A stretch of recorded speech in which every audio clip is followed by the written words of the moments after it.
Good afternoon, everybody. Welcome to the April 19th, 2018 Transportation Advisory Committee. Meeting's called to order. We have a quorum. And let's start with introductions. Tim, can you start, please? Tim Roberts with the City of Colorado Springs. Turn your microphones on, please, and speak loudly. Next month, we should have new microphones. Yay. Anton Ramage, El Paso County. Hey, I could hear that. We heard you. Yeah. Horace Myers, Schriever Air Force Base. Rick Orphan, Fort Carson. Eric Jenkins, standing in for City of Manitou Springs. Lily Lizarga, CDOT, MPO, and Regional Planning. Ken Prather, PPACG. Aaron Bushell, Federal Highways. Linda Sheets, City of Woodland Park. Randy Williams, City of Fountain. Ramiro Fitzpatrick, El Paso County. Victoria Chavez, El Paso County. Jason Dosh, Town of Palmer Lake. Brian Vituli, City of Colorado Springs, Mountain Metro Transit. And in the audience, please, could you introduce yourselves? Mary Higgins from Woodland Park, but El Paso County. Jeff Bodine, Barry's neighbor. Okay, thank you. Patty Henshin, CDOT. Craig Dossie, concerned citizen and director of planning. Thank you. And staff, please. Jennifer Valentine, PPACG. Jessica Bechtel, PPACG. All right, great. Thank you, everybody. We're going to shuffle the agenda somewhat. Action items 6A and 6C can actually not be action items, so they're going to be moved to information items. And item 6C will now become item 7A, and item 6A will now become item 7B. So item 6B will be the only action item, so that's the TIP Amendment 17. And then everything under information items will fall under those other two items. Are there any other recommended agenda changes or suggestions? All right. Could I have a motion to approve, please? So moved. Is there a second? Second. All in favor, say aye. Aye. Opposed? Thank you. So that was Tim Roberts with the motion and Victoria with the second. Okay. All right, item 3, public comments for items that are not on the agenda. Are there any? Yes, please. Welcome. Yes, please. Yeah.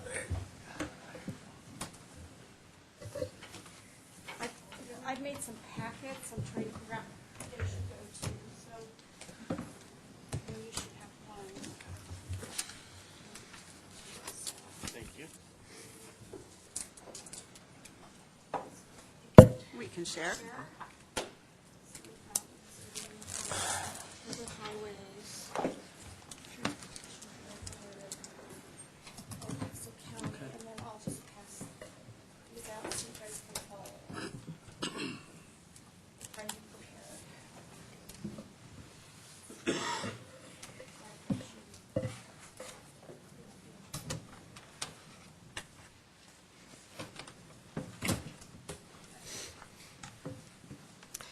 So my name is Mary Higgins, and I'm a resident off of Upper Rampart Range Road on the way to Rampart Reservoir. Does everybody know where that is? Yes. Okay, very good. So we've noticed up in our area over the last 10 years that as the community is growing, which is growing huge, our traffic is increasing tremendously. And both Lloyd Creek, which belongs to El Paso County, and Upper Rampart Range Road need help. I just put together in your packet, you'll see inside, I've got some pictures, including pictures from Waldo Canyon Fire. But right now, the road services a number of entities. The Rampart Reservoir, the National Forest has 3 campgrounds, the Farish Recreation Area, Eagle Lake Camp, the Navigators. Colorado Springs Utilities is doing a lot of dam work up there right now and will be for the next 10 years. We get Olympic training runners on the road now, lots of hiking and biking on the roads themselves. We've had a lot of near misses on Lloyd Creek with bikers now that have found that they like to use that road. And it really is a single lane road. You can almost get 2 cars by okay. We have tried for the last, since 2012, tried to work the issue, and so I finally came here because I think we've been working in the wrong forums. But these are all the emails. This is double-sided for the last, since 2012, trying to get the road looked at and figured out. I've included in my summary traffic counts, all the traffic counts I could get a hold of. The number of visitors visiting Rampart Reservoir, 32,000 visits a year with an average of 2.5 persons in a vehicle. They expect that number to increase. I've listed my sources, the number of campsites and campgrounds, and how much money the Forest Service makes. The biggest thing I want to address, we've been working on Lloyd Creek for a while, but Rampart Range Road has been a Forest Service road. And apparently last year, when the Forest Service got a little upset, I guess, with us asking for dust mitigation and whatnot for the road, they produced a quitclaim deed that shows 1934 that road was quitclaimed to the county, and so the county owns it. And that just happened last year. So the county just this past week has graded.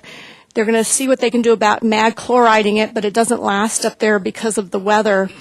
And so I wanted to bring to this committee a solution that I found that's happening over in Chaffee County and Gunnison County, where there is money available from a federal grant for the federal lands and highways access.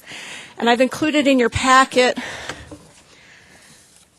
the federal lands highways program. And what this program does is if you fill out these, if you get with the Forest Service and the federal highways folks, I've included the actual copy of what Chaffee County did. Gunnison is paving all the way down on the backside of Cottonwood Pass. And on Chaffee County side, they're going to improve it and put in bike lanes all the way through the city and whatnot. And the federal grant provides 87% of the funding. The county only has to come up with 17%. And it's a really neat program, and they're going to do another call in 2020. And I would really like to see us take advantage of this money because that area is only going to get worse, and we actually have an avenue to fix it. So that's my business, and I'd like for somebody to do something with it because I really can't figure out who's supposed to do what with what. So just a quick question. So this is in El Paso County? It's not Teller County? It's El Paso County, Okay. yes. All right. Lloyd Creek Road and the Upper Rampart Range Road from there is El Paso County, and I put a copy of the quitclaim deed that the Forest Service sent to the county. Actually, they sent the quitclaim deed to my neighbor first, and then I think we provided it to the county. And I know if you can see the list of people that we've talked to, I put them in here, but all the people we've had engaged since 2012, Commissioner Clark, Commissioner Vanderwerf, Jim Reed, Max Kirschbaum, who's no longer there, Andre Bracken, Jennifer Irvine, Gwen Happ from Colorado Springs Utilities, Terry Carver, Kevin Grantham, Doug Lamborn. We were getting him involved because the Forest Service wasn't doing dust mitigation, and they said they didn't have to. Tom Healy, Neil Weirbach, who's the person I got the counts for Rampart Reservoir camping. Paul Carr, who's the compliance supervisor from Colorado Department of Health for the fugitive dust mitigation. And Danielle Haley-Gentle, who's our El Paso County Environment Health Specialist. So those are the people, and there may be more, but we've been very involved trying to work this issue for a long time, and I'm trying to find the right forum to get something done. Does anybody have any questions for me? Did you say the county just started taking over some maintenance of it? Is that what you said? The county started last year to help us out while they were in negotiation with the Forest Service, and they sent the quitclaim deed to the lawyers, is my understanding. And the lawyers came back and said it's a relevant deed, and it's from 1934.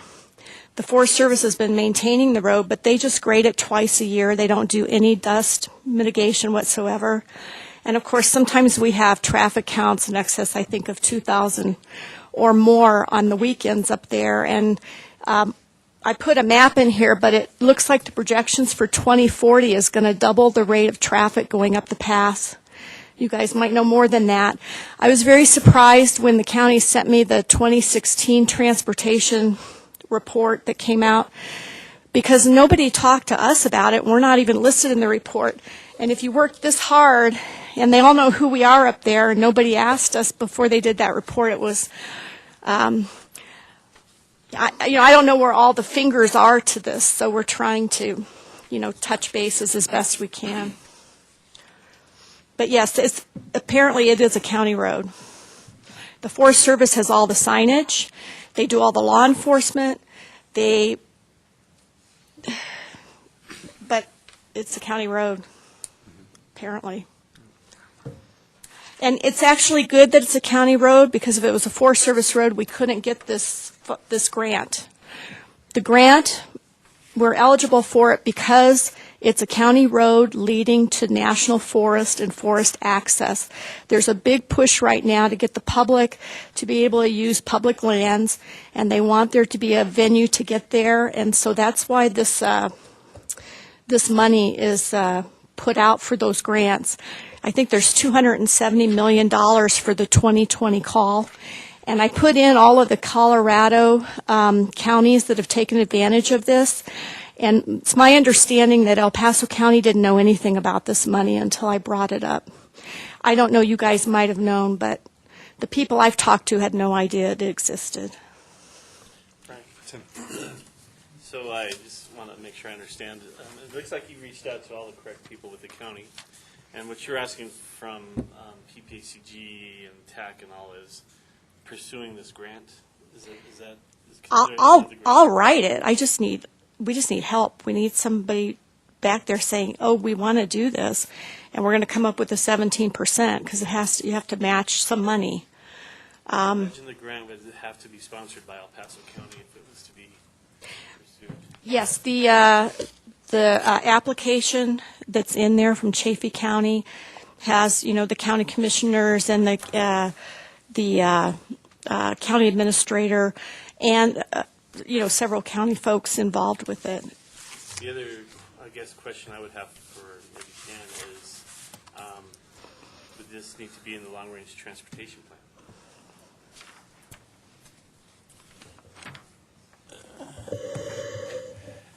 We can amend the plan because we don't take into account Tiger grants and federal access to national forest land grants and things like that entities pursue outside of PPACG. So if it came through, if that were the requirement, then yeah, we would have to add it to the plan and the tip. Would the county need it in the plan before they could even apply? No? Okay. I don't know.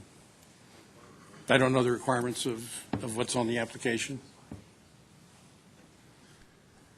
So following on, is this in the MPO region or is it outside of? If it's in El Paso County, then it's in our region. No, I take that back. It's right on the border, and I have to check to see where Lloyd Creek is. Lloyd Creek is in El Paso County. The county line is right there at the Woodland Park Water Treatment Facility. So all of it, and it's on the map. They've got, I put the maps in here for the El Paso County, and I highlighted the area I'm talking about. It's in your packet. It's right here, but all of Lloyd Creek and Upper Rampart Range Road, this section that goes from Lloyd Creek to Rampart Reservoir, is all in El Paso County. we don't, our area does not include all of El Paso County, and what you've got drawn there is right at the boundary. So I don't remember if Rampart Range Road at that point is our boundary. I just don't, I'll have to look into that. Yeah, this whole, the PPACG region is made up of 16 member governments, and it's all of El Paso County, Teller, and Park County, and then a number, 13 other towns and cities. But this group here is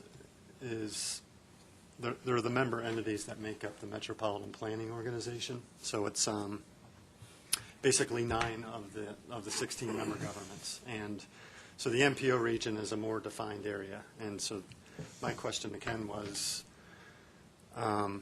does this really fall under this group's purview to, if it's outside of the MPO area, do we really have an interest? Or we're interested, but do we have a role? Yeah, I could look into that because it's either us or it's Central Front Range. Because what you've drawn there is right at the boundary, and I'll just have to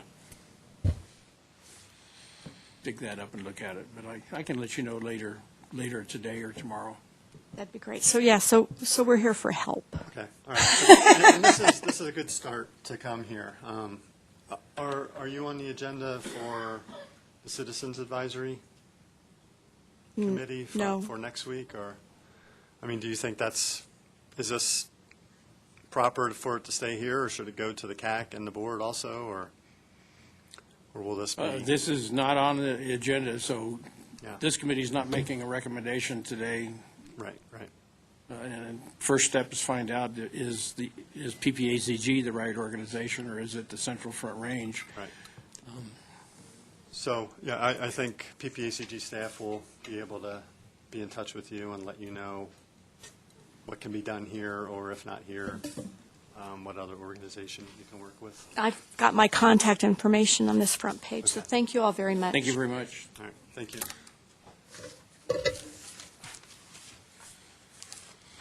Are there any other public comments for items not on the agenda? All right. Thank you. Item 4, approval of the March 15th, 2018 TAC minutes. Has everybody had a chance to review? Are there any comments or changes? Okay, could I have a motion to approve? So moved. And a second? Second. So that's Tim and Anton. All right, all in favor, say aye. Aye. Opposed? All right, thank you. Item 5, Board of Directors report from the April board meeting last week. The 2019 to 2022 TIP was approved. So that now has to receive CDOT approval process and FHWA and conformity determination, so it won't be effective until 1 July. And so in the meantime, our existing 2017 TIP is what is in effect, and that has to be amended if anything comes along. The board approved the weighting criteria that the CAC developed, and I believe that was emailed out to TAC. If I'm wrong, then we'll get that out to you. And transportation-wise, that's all that applied to us that they took action on. Mike Lewis, CDOT Executive Director, was here. Spent about 45 minutes talking to the board and just answering questions. He didn't have a presentation.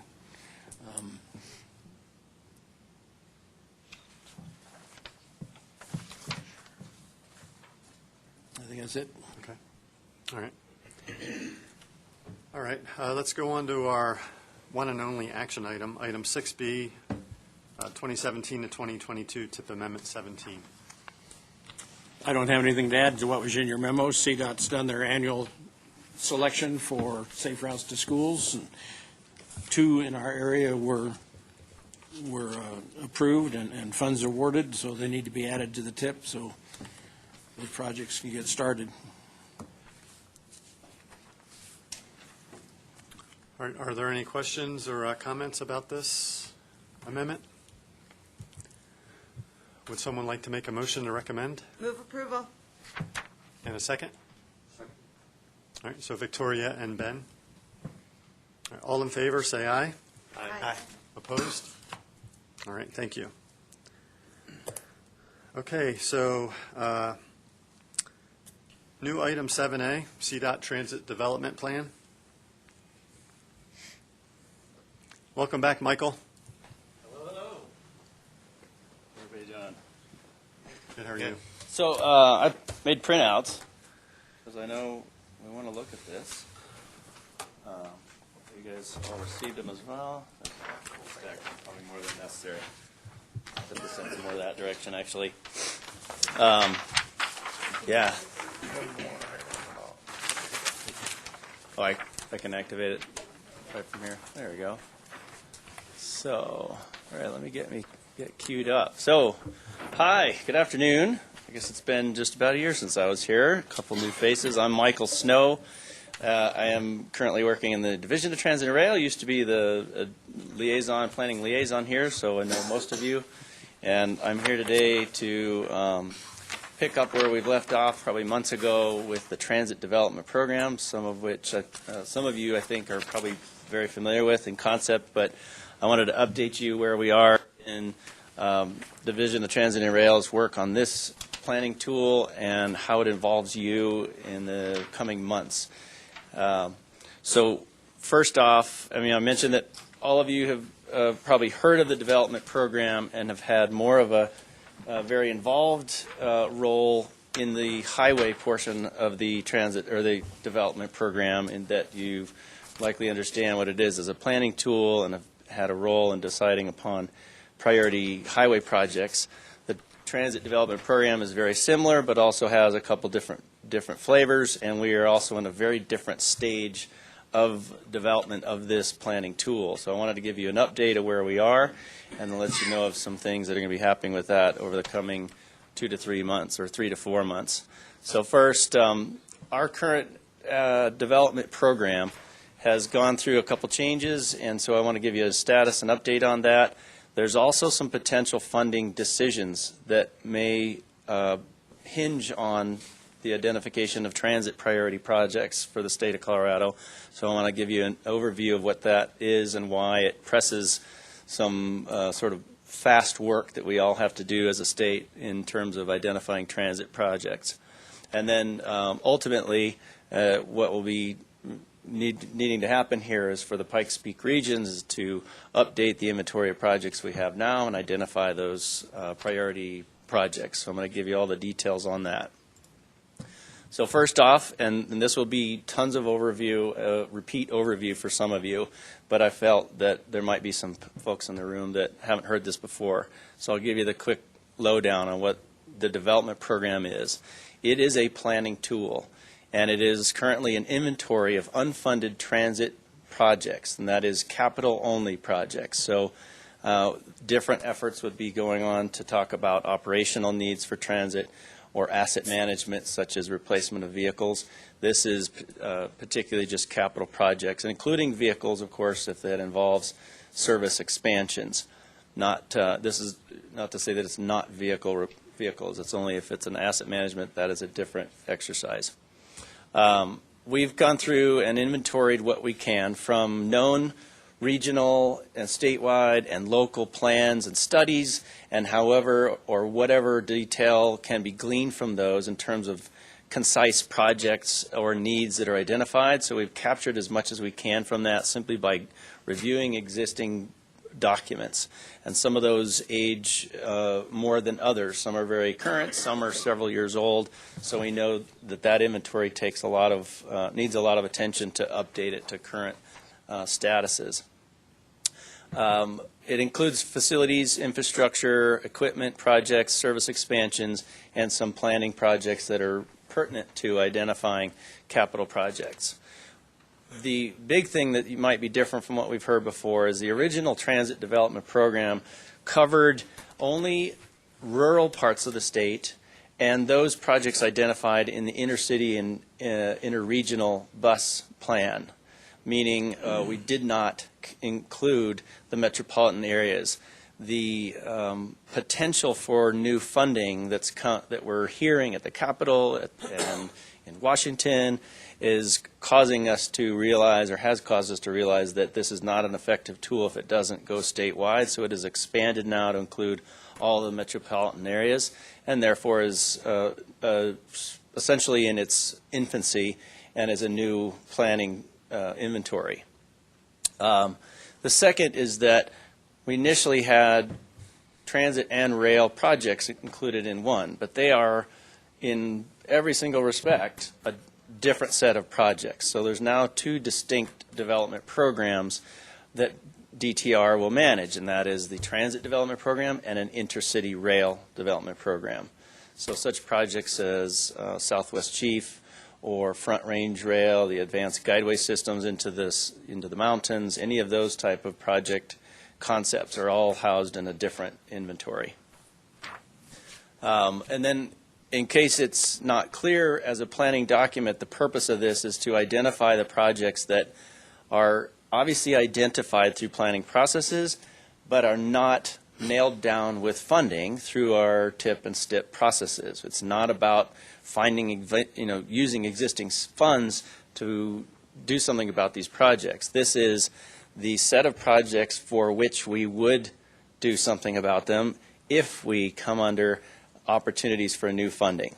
And those new funding opportunities may or may not come, but we want to be prepared as a state so that we are putting forth the most pertinent projects, the most appropriate, and that they've been prioritized through processes such as through Pikes Peak's planning. Questions before I move on? So the current inventory has about 215 projects, and that's statewide, totaling about $5.1 billion in total cost. And that includes some projects that are identified, but in those planning documents, there's no cost actually identified. And so therefore, I would assume that even if we just got the number column completed here, that $5.1 billion would grow. But of course, we're hearing from other agencies and planning organizations of new projects that haven't been identified. So this will continue to grow.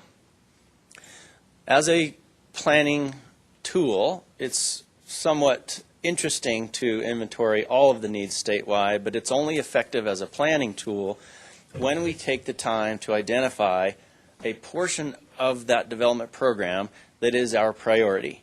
So we have to identify what we're calling the Tier 1 development program, and that is a subset that each region of the state has identified as their most important transit projects.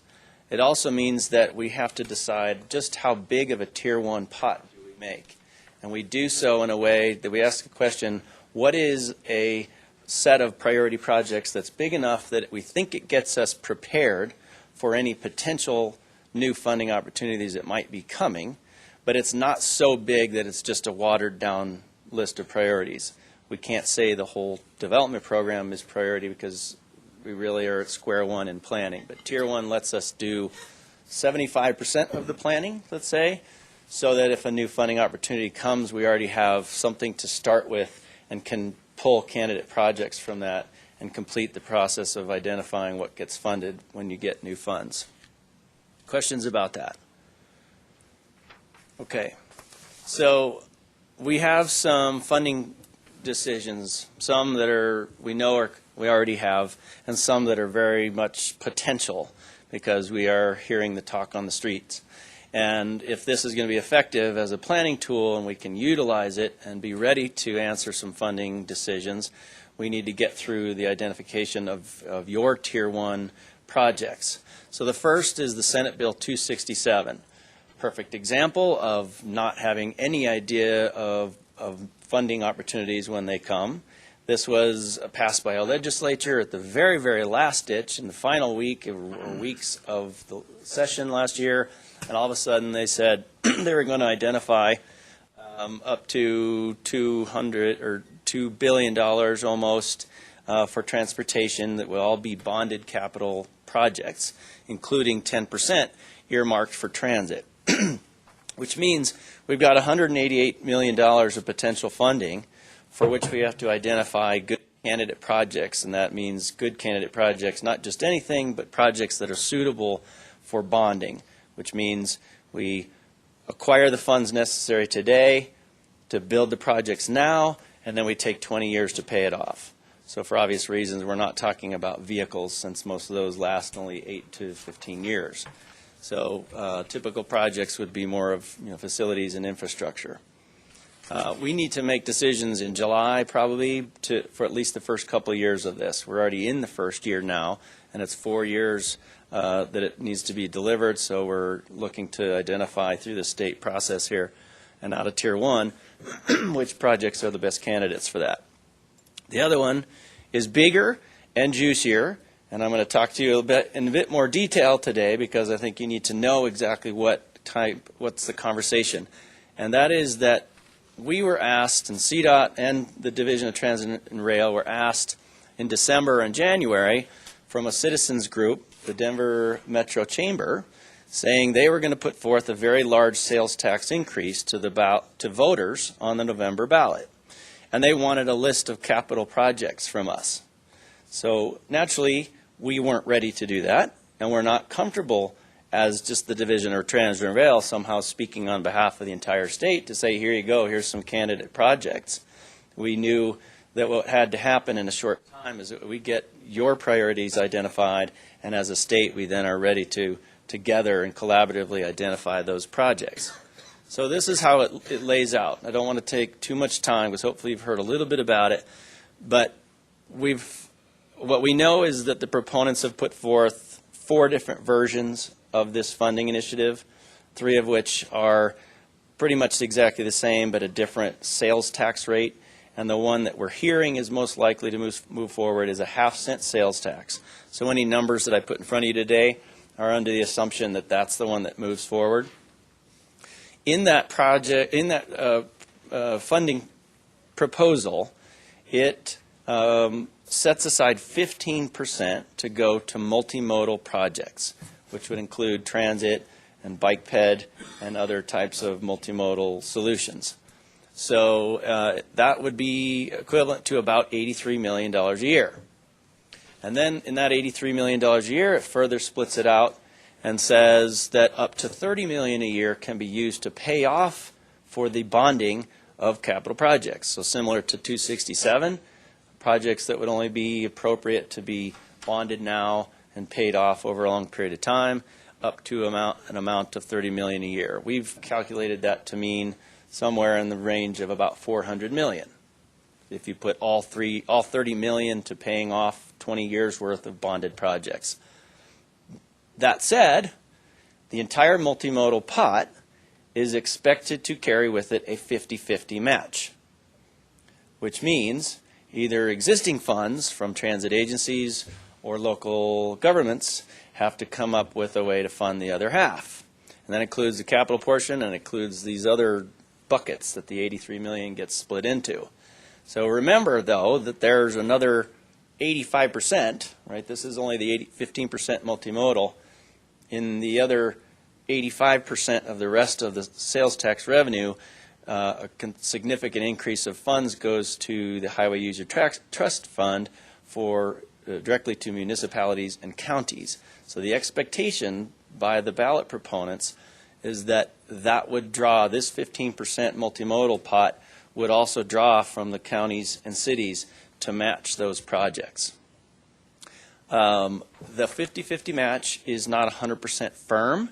It also says that a formula can be developed and adopted by the Transportation Commission that alleviates the 50-50 match.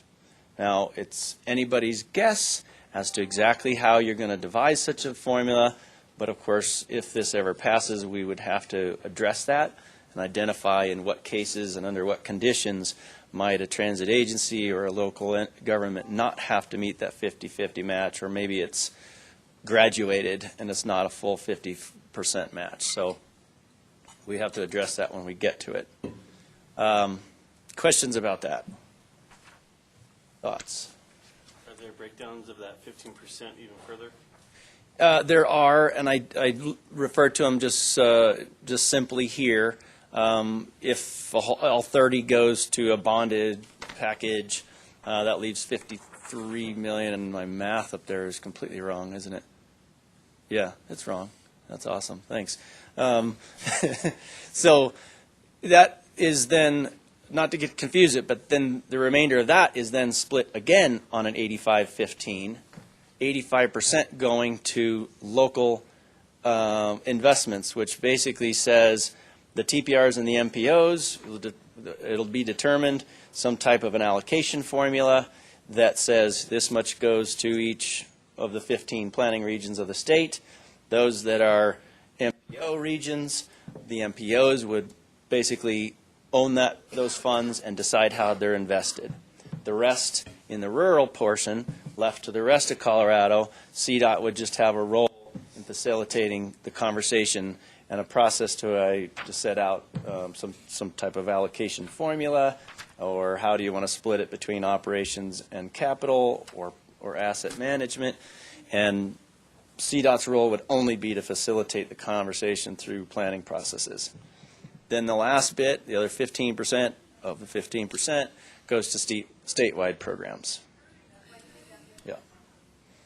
So now it brings us back to our Tier 1 pot. So it's all this information that's helping us to make some sort of decision about how big of the Tier 1 pot do we identify today so that we're ready for this and any other potential funding that comes about. So we've come up with some estimates and are working actually with a subcommittee of the TRAC, which is the Transit and Rail Advisory Commission.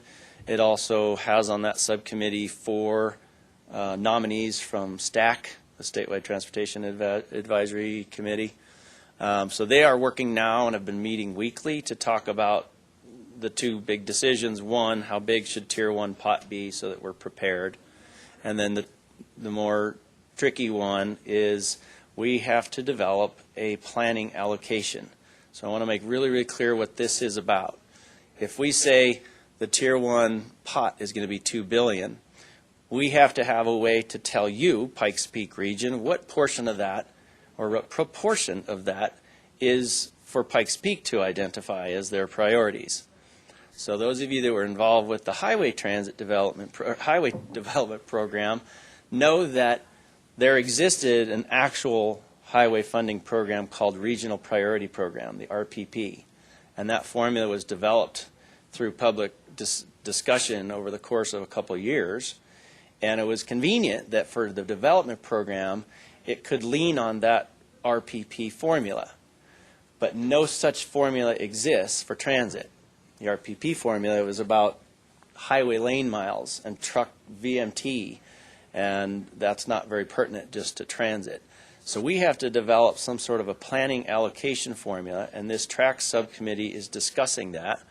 And we'll be working simultaneously as each region starts to identify priorities, that by the time we get done with that discussion, you'll know the target amount that each region has to come up with.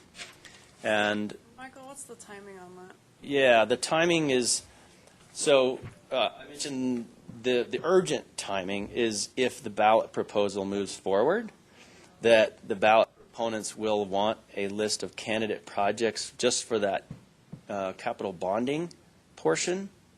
The other can be decided later.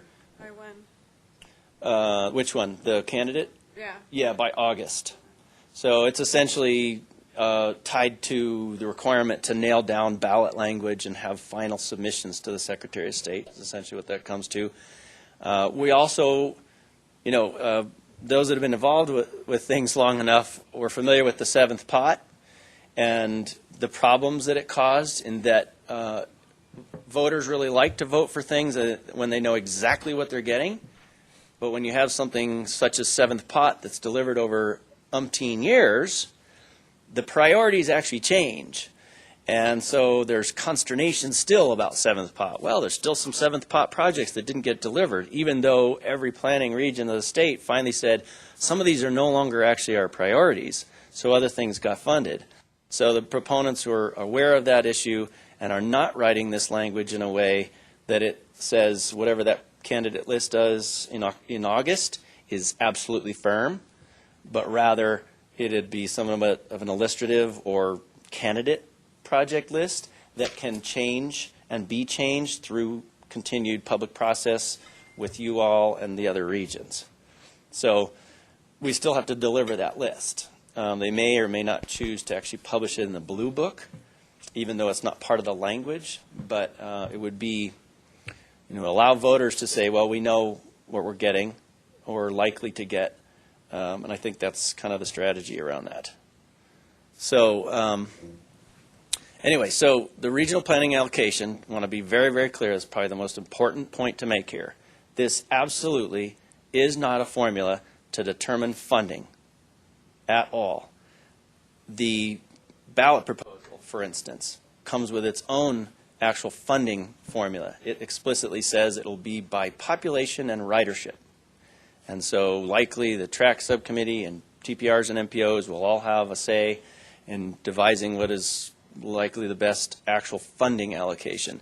This is merely a planning allocation. In other words, think broad, think much more umbrella, broad overview of all transit and operations, capital, everything added up together. If you were starting transit for the first time in the state of Colorado, and you don't have any transit today, but you've got to kick it off for the first time, this is a formula that you might use to figure out how to regionally get that started.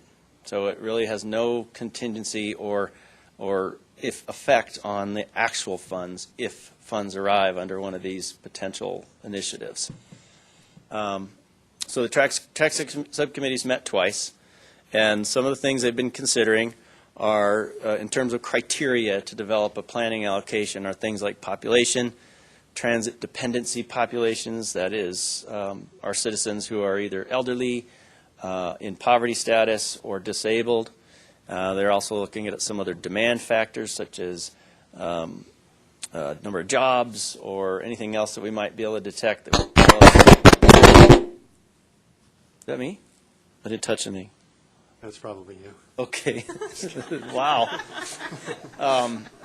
Also looking at service area characteristics. I don't want to get into the details of that. It's a tough one because it's basically saying, well, you can't just say that it's the same 10,000 people that need transportation in one part of the state, that it's the same burden to provide that transportation if you're in a metropolitan area versus a rural area or mountainous area versus plains. So we have to somehow identify, and they're working to figure out some measures that will help identify and differentiate those. And then they're looking at existing service levels. So those are just some of the considerations, and you'll hear more about that later. So that brings us to today, and the fact is that the track subcommittee is working on an allocation formula, which would then allow me to tell you exactly what proportion of $2 billion is for Pikes Peak to identify. But we have to work in a cart before the horse situation, meaning I have to give you some type of a range that we think you're going to land on so you can at least start that conversation. And by the time you finish it, you'll know the exact amount. So our estimates now, based on the discussions that have taken place, would mean that for the Pikes Peak region, you'll be identifying somewhere in between $170 to $200 million of capital transit projects from this development program. Questions, comments? Just so I understand too, so that we'll say 200 million, that needs a 50% match. No, this is total project cost. Okay. And so if you, let's say, have a $20 million project, you would know that to actually get it funded, if the ballot proposal were to go through, or let's say we get a new infrastructure plan out of Washington, or the legislature suddenly does a last-ditch thing and identifies a couple, some money here and there, that match requirements come, those are tied to the specific funding packages, and we don't know what those are. So this has nothing to do with match amount, but so this is why this is very confusing, because we're talking about the potential ballot initiative, which carries a 50-50 match. At the same time, I'm asking you to just simply plan ahead, right? We're doing two things at once, and they're going to dovetail in the July and August timeframe so that we've identified the priority projects for that. Yeah. The $2 billion is total, or the $2 billion? $2 billion would be the statewide size of the entire Tier 1. Right, and then 10% of that is for transit, right? No. So again, that's in the ballot proposal, it proposes 15% of all of that funding Right. to go to multimodal, including transit. But in terms of this being a planning tool, we're simply identifying all of the state's priority transit projects, irrespective of which funding program may or may not actually deliver them. So So if I do my math right, $300 million would be the 15%, and then of that $300 million, you think we're going to get between 170 and 200 million? How would we be getting more than Denver? Not that I'm arguing, I would love right. I'm just curious. So $2 billion is considerably larger than everything combined. If I were to take the entire bonding package in the ballot proposal, all the 267 funding, any of the leftover Senate Bill 228 funding, and any potential that additional, either out of the legislature or Washington, might come in the handful of months ahead of us, that we're ready to program all of that. So, for instance, So that's not 15% of 2 billion, that's 15% No. of this number that only you understand where it's coming from. yeah, that's right. Okay. It is, in case you haven't picked up on it, the $2 billion is very arbitrary. Okay? Let me replay for you what took place in the highway development program. The initial run at it said, there was like $6.2 billion worth of highway projects identified. And then it was determined that the appropriate size of the Tier 1 would be $2.5 billion. And at that time, in people's mind, that was like, that's huge. That should get us ready for any likely new funding that might come in the next year or two. Lo and behold, this 2018 ballot initiative comes about, and it's going to fund $6 billion. So all of a sudden, the Tier 1 pot of $2.5 billion isn't big enough. We haven't identified enough priorities. And so now the Tier 1 pot for the highways is $6 billion. So we're going big enough that we hopefully don't get caught that way and have to redo this process in a short bit, but that we're going to prioritize enough that we have a good candidate list of projects to draw from anytime there's a new funding initiative. Okay. Right. So this 170 to 200 million would be based on the regional planning allocation, the formula that is not yet developed, Right, that that's is just your estimate. under consideration and discussion by this track subcommittee. So how do I get on your list, since I'm not on your list for the city of Fountain? In terms for contributions to the development program, Correct. so I guess we can move on, and I'll talk about what I've discussed with Ken in terms of how how we think this is going to move forward. And Ken, correct me if I get any of the dates wrong. What was discussed was that this would actually start with the Mobility Coordinating Committee, which has a meeting next week, right, on the 24th, Tuesday. Right. Right. The conversation acts like, okay, folks, okay, transit agencies, okay, transit stakeholders, start working to compile anything that's not identified in this list already. And further, to now start the discussion about developing a recommended list that you would put forth as your Tier 1 pot, given that it lands somewhere in this 170 to 200 million range. If I understand, so that would mean the coordinating committee would likely take the next month to identify their Tier 1 recommendation. Is that right? Did we say 1 month, Ken?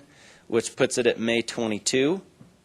So once May 22 comes around, the expectation is that the coordinating committee will be able to make a recommendation to you all and to your CAC as to what they believe the priorities should be for the region. That gives you an opportunity to review, comment, adjust as necessary. So I think that means you would hear it at your June 21 TAC meeting.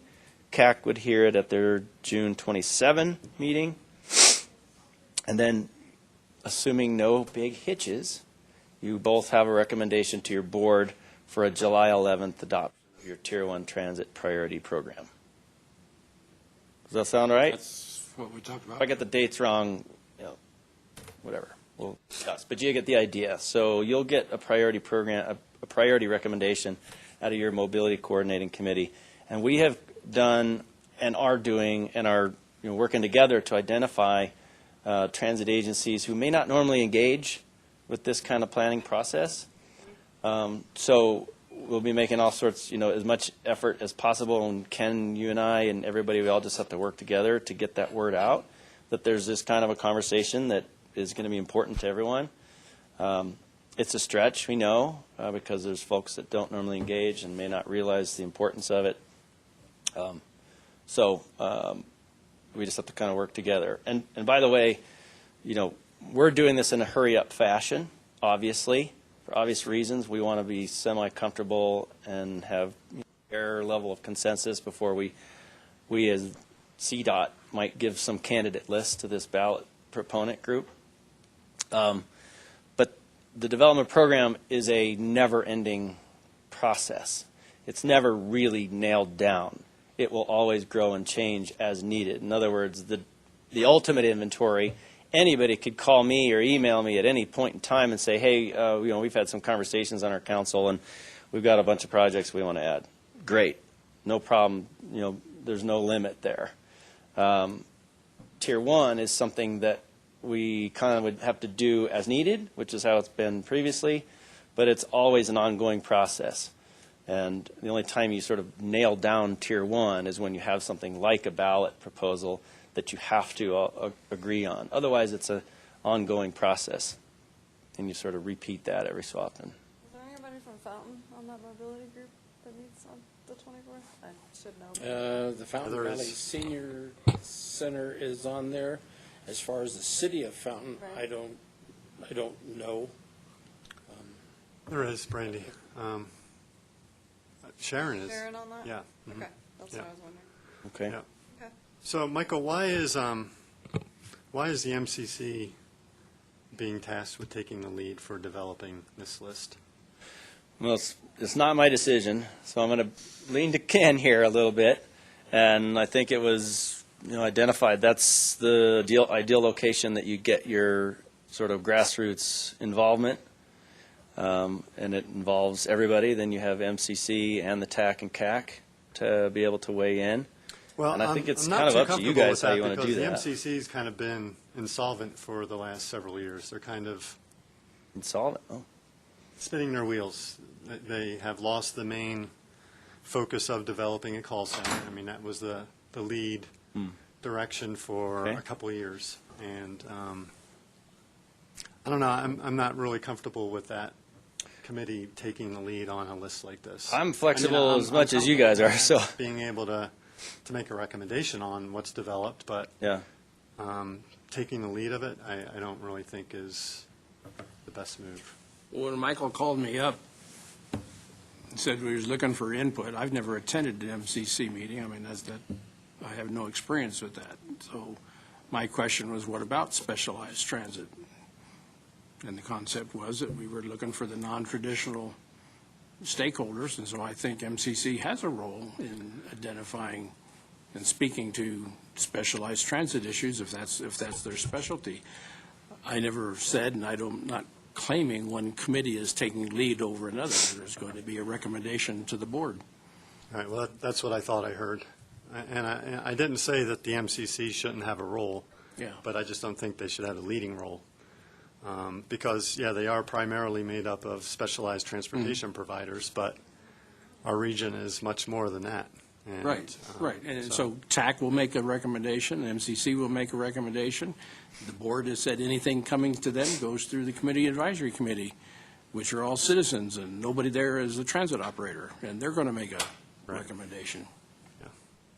Can I interject real quick, Marty? Yeah. Yeah, I'm with Brian. That's not what I heard. I heard that MCC is going to come up with whatever this list of projects is, and they are going to present that to the TAC and the CAC. Not that the TAC is going to come up with a list, but MCC is going to come up with a list, and we will comment on that list. So those are two different things.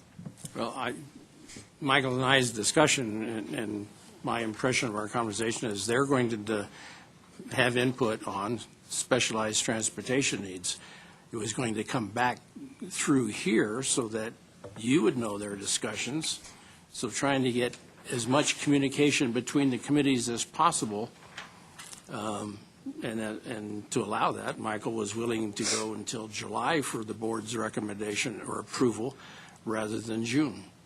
Well, it sounds like in the interim, we should come up with a list so that we're prepared when that recommendation or whatever it is comes to the TAC. So Brian, from our perspective, what we wanted to emphasize was the need to make sure that stakeholders have the opportunity to contribute that may not normally have an avenue or have that level of involvement. And that was, I think, one of their thoughts was, the coordinating committee might be that location, which means that's the opportunity to participate and, say if there's something missing from the list or speak to the merits of particular projects and that sort of thing. So the thought is to, make sure that is allowed and the opportunity is given. But that's not to say that there can't almost be simultaneous processes and bodies that are then looking at inventories of projects and considering the priorities. So it's really up to you. I mean, I'm telling you this is your process, so I want you guys to tell me what is going to work best for you, and I'll support it as best I can. With my apologies that we're pushing this on such a short time frame. So, I think if it went to each of the committees this month, so TAC today, MCC next Tuesday, and the CAC on Wednesday, and it's presented to the other two committees the same way it's presented to us today, and then in May, go back to the committees as to help develop the list. Right. And, maybe finalize that list if it can be done in May. Yeah. And then in June, Well, it could and that go would to the board. Yeah, I mean, if I just kind of penciled out what those dates are. I mean, so that would actually mean your TAC meeting of May 17, coordinating committee on the 22nd, and CAC on the 30th, all can simultaneously now have an inventory. But maybe some of that inventory work can start now. Yeah. So it's good that the coordinating committee and those agencies get the opportunity to start thinking about it. Right. And that works fine, because that still allows each of you a meeting to discuss and see what's on the inventory, start processing a priority, but be ready by your third meeting, which would be all of them sort of in the latter part of June. And, this is, I've seen it too. You're not always sure that things are going to come out smoothly and that everybody's going to be done and ready to make a recommendation, and you might have 3 different recommendations. That's the only risk in it, I guess. Yeah. Because we really do need your board to be comfortable with this point in time, the priorities by the July 11 meeting. Okay.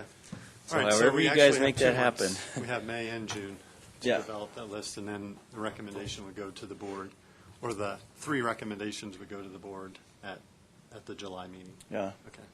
And Ken, I'll help however I can. Yeah, Maybe there's distribution of information amongst everyone in the interim so that it's, not actually having to wait for every piece of it. The intent is that CAC or MCC is going to get told next week, same stuff you're getting told today. They won't meet then until May after the TAC meeting to come up with their recommendation. That was the reason then for coming back through the TAC in June, so that you could see what MCC had developed and come up with your final recommendation to the board for July. Yeah. So is the MCC going to be tasked with just developing specialized transportation projects to put on this list?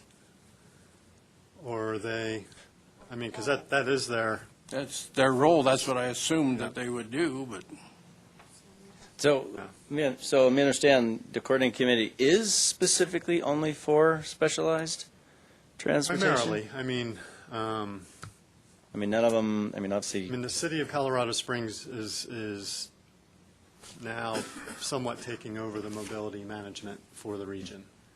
We have a new person leading that position usually, or up until a couple of years ago, was under PPACG. And since Got it. that person left, it's remained unfilled. So, go ahead. well, so I guess, I wouldn't, what category of recommendations comes out of it is almost moot. What types and categories, because all that is for one, is just getting the inventory. Yeah. And then tier one is where you all collaboratively kind of work that through. So, Okay. ask them anything. They might want to make comments on some type of projects that are for services that none of them even provide, Right. So, Yep. okay. All right. Okay. All right. Any other questions for Michael? So, All right. Ken, you and I had talked about, you'd be hearing me give this talk now, and that As long as you leave your slides. leave my slides, you get to put this to the coordinating committee. Right. I would not be able to attend myself, and that's something I can't get around, I'm afraid. So, Will you be at the CAC meeting now? I'm sorry? You'll be at the CAC meeting? CAC meeting is on the 25th. Next Wednesday, yeah. No, I wouldn't be able to do that one either, because we have to go to, where am I going? All the way out to Lamar that day. So it was just impossible for me to get back. Yeah. So Ken, you got double Let's duty. talk about that. If you need more support, please let me know. I'll see if I can find someone that can do that. We've been kind of constrained. We've had some recent schedule changes that made it really hard. So, So another question regarding the CAC.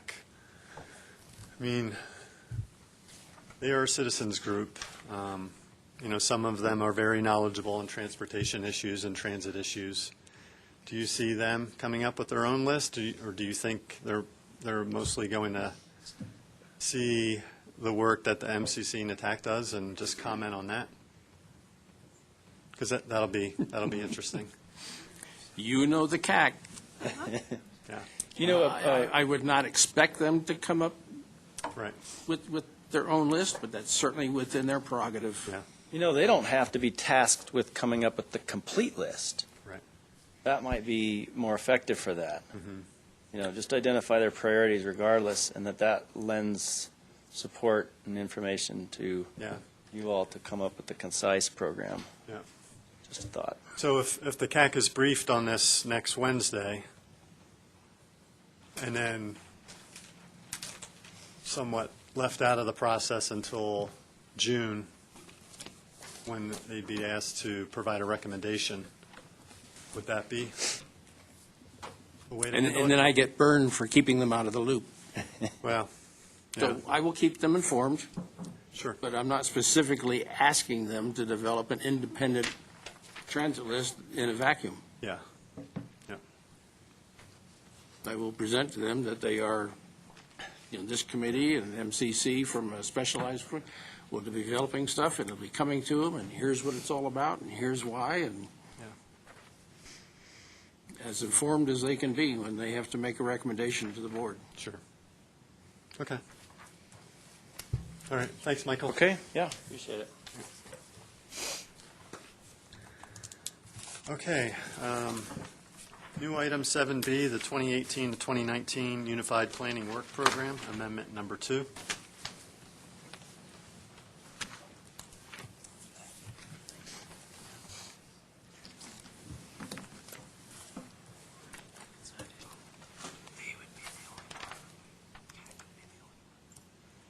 Okay, good afternoon. Jennifer Valentine. I'm a transportation planner with PPACG. So for those of you who have been around for a couple of years or more, you might remember we did something similar in 2016. So the UPWP it's a 2-year document, and it's basically our scope of work. So what do we plan to accomplish over the next couple of years? And we have our work divided into a number of different categories that correspond to our timesheets. And we also list some of the activities. I reached out to many of you to figure out what planning activities you all have going on over the next couple of years. So we redo the TIP every 2 years, but we typically like to do what we call a mid-cycle update after about a year. So we're coming up on about a year into the 2018 to 2019 TIP. So we're doing a little update. So there are some minor changes throughout the document, formatting issues, things like that. So I just want to focus on a couple of the more interesting changes. So one of the first things we did was update our air quality map. So I think the boundary had changed a little bit since the map was actually created, and we tried to bring it into the 21st century with the colors and symbols and such, make it a little bit nicer looking. And then the other major thing we did was we updated one of these first tables with the some information we had about the rollover amounts. Other than that, I did add all of the information I received from you about ongoing planning work in your areas. And then, like I said, we just had some additions about things we're doing that maybe we hadn't planned on doing. I don't think we removed anything significant because we're not really allowed to do that because we've committed to this scope of work. So yeah, I think that's really all I wanted to highlight. So our plan for this is we wanted to bring it to you all today to have kind of a the rough scope of work for CDOT so we can kind of get this moving ahead.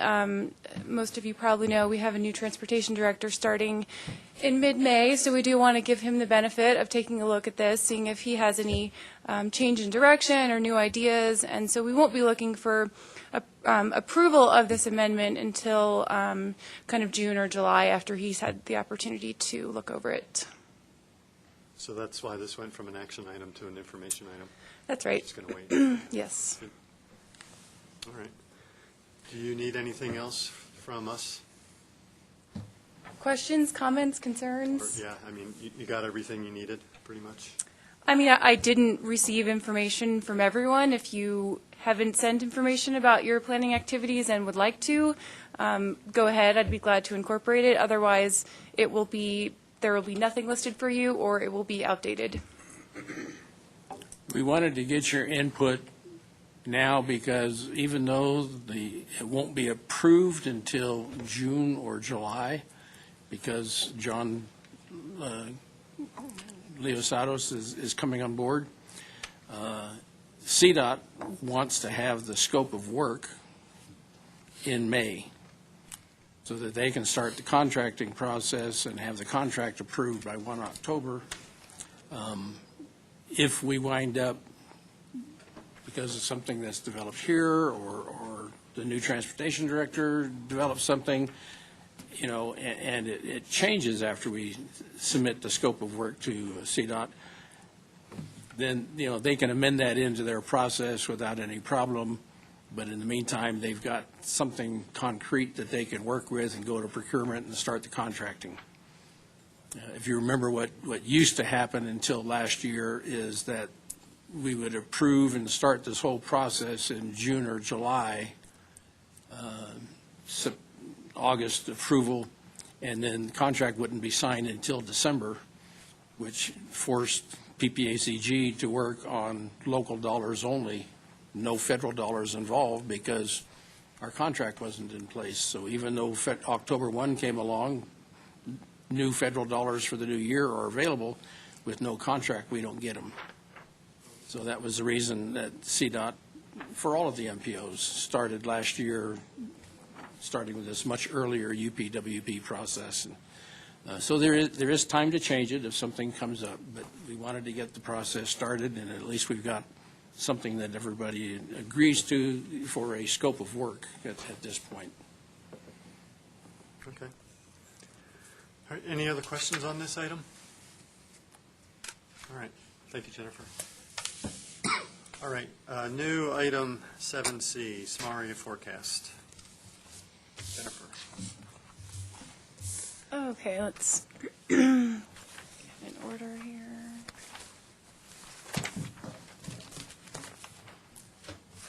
Okay, so although I'd like to take Ken's stance from his item of, I don't have anything to add to the memo or what's in your packet, I don't think that's going to fly with this item. So I will go ahead and I prepared a little presentation to help walk you through the methodology and assumptions. I think it's really important to understand all of the steps we've gone through to get to where we are today. I think it should go without saying, but I just want to emphasize the fact that, you know, all of these, the maps on the PDFs that were linked here, you know, they all have a big red draft on them. So we recognize that this is a work in progress, but we also want you to recognize that this has been through several iterations already. We've been working with many of you and a small team of regional economic experts. So, so yeah, I will, at this point, I will walk you through the methodology. I hope you've all had a chance to look through it, but I think it maybe warrants a little bit of extra discussion.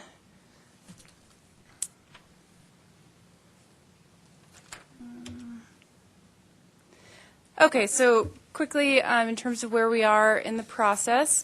So we spent really more than just November and December of 2017, but that's when I kind of started the timeline. Really just getting to know the model, playing around with it, testing it, coming up with different scenarios, seeing the impacts of travel model skims and masks and zoning and just really understanding what has a significant impact on model output and maybe what's less significant. So we spent some time doing that. By February of this year, we felt like we had a pretty solid set of draft results to start sharing with land use planners from each of our member entities. So we met with almost everyone, or at least heard from almost everyone, and then spent the next month or so incorporating their feedback and their comments. So a lot of that focused on inputting additional development projects into the model. So we're never going to have every single development project that's recent or in the pipeline. There's just too many, but we're really trying to hit all of the major ones. That makes the model so much more accurate. So like I said, we spent February doing that. Then most of March, we reached out to a small team of regional economic experts for their big picture feedback. So we really wanted to hear from them about the methodology and assumptions, as well as how does the regional picture look. What we really asked for from the member entities was to focus in on their area because they know that area best. So we have been refining the model based on what we heard from them, and here we are at step 6 in April, where we're beginning to share these draft results with you all and with the CAC. So we've got a couple more months. We're going to bring this back next month, hopefully having incorporated whatever we hear today and hear from the CAC. And then so we're looking to hopefully get board approval in July, because that'll correspond with the end of the call for projects. And when we want to start scoring projects, we need to have, you know, especially these boundaries in place to complete that scoring. Okay, so it's been a little while since we developed the land use scenarios, but hopefully most of you will remember we went through a pretty long and extensive public and stakeholder outreach process to develop the 3 scenarios, the infill, new centers, and dispersed development. Those were conceptually approved by the board last year. And then we had the task of actually creating those scenarios in the land use model, so in Urban Sim. And I'm going to go through this in more detail now, but the main ways we did that were underlying zoning, so what's the development capacity of each zone or parcel, and then trying to apply an incentive or disincentive structure using these masks. Okay, so just a brief reminder. So we defined infill as new development is concentrated in already developed areas, and I'll show a map in a second. But so that's, by and large, that's our incorporated areas. So new centers includes the infill areas, so we assume that already developed areas are going to continue to grow or at least remain stable, but we also expect to see some new nodes or activity centers popping up. And then dispersed development just takes existing zoning classifications and assumes that that'll just extend out into the future with no big new incentives or disincentives. So it's kind of like business as usual. Okay, so zoning is really one of the main ways that UrbanSim decides how to place residential units and jobs. So we have control totals from the state demographer's office. So they project how many, they use population. We have to translate that into residential units for UrbanSim. But so how many people and how many jobs will be in our region every year between now and 2045. They have their own little methodology for developing that, but that's what we use as our control total. So UrbanSim and us, we have the job of spatially allocating those people and jobs throughout our region. So one thing that's important to point out is that the dwelling units per acre and the floor area ratio values tell us the capacity of a specific transportation analysis zone. It doesn't mean just because you can have up to 5 dwelling units per acre that UrbanSim is going to put 5 dwelling units per acre there. It might put 1 dwelling unit per acre. It might put none, and it totally depends on the market. So it's a real estate development market. It looks at a number of different factors. It uses the location choice model to locate people and jobs. So I feel like there might be some question about, oh, well, low-density residential is 5 dwelling units per acre throughout our region, whereas for El Paso County, maybe it's 1, and for Colorado Springs, maybe it's more. Well, we had to come up with one number for the whole region. So the idea was, if it's set on the high end, the people who can actually receive that many, and the market dictates that they would receive that many, can still get those. The places where it's not appropriate, the market's not going to put a higher density there just because it's technically allowed, and that's been consistent with what we've seen. We haven't seen any inappropriately high numbers. Okay, and so we developed these values. We started out with existing zoning classifications. We did get feedback from a lot of the land use planners from our member entities about what was appropriate in their areas.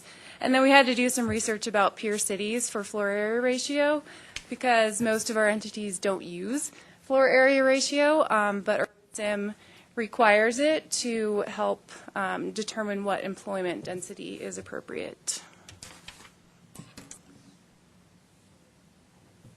I think I already covered. Okay, so the other point here is that we use zoning as a way to differentiate between the different land use scenarios. So as I mentioned, the dispersed development scenario just uses existing zoning classifications, so existing capacities, and extends that out into the future.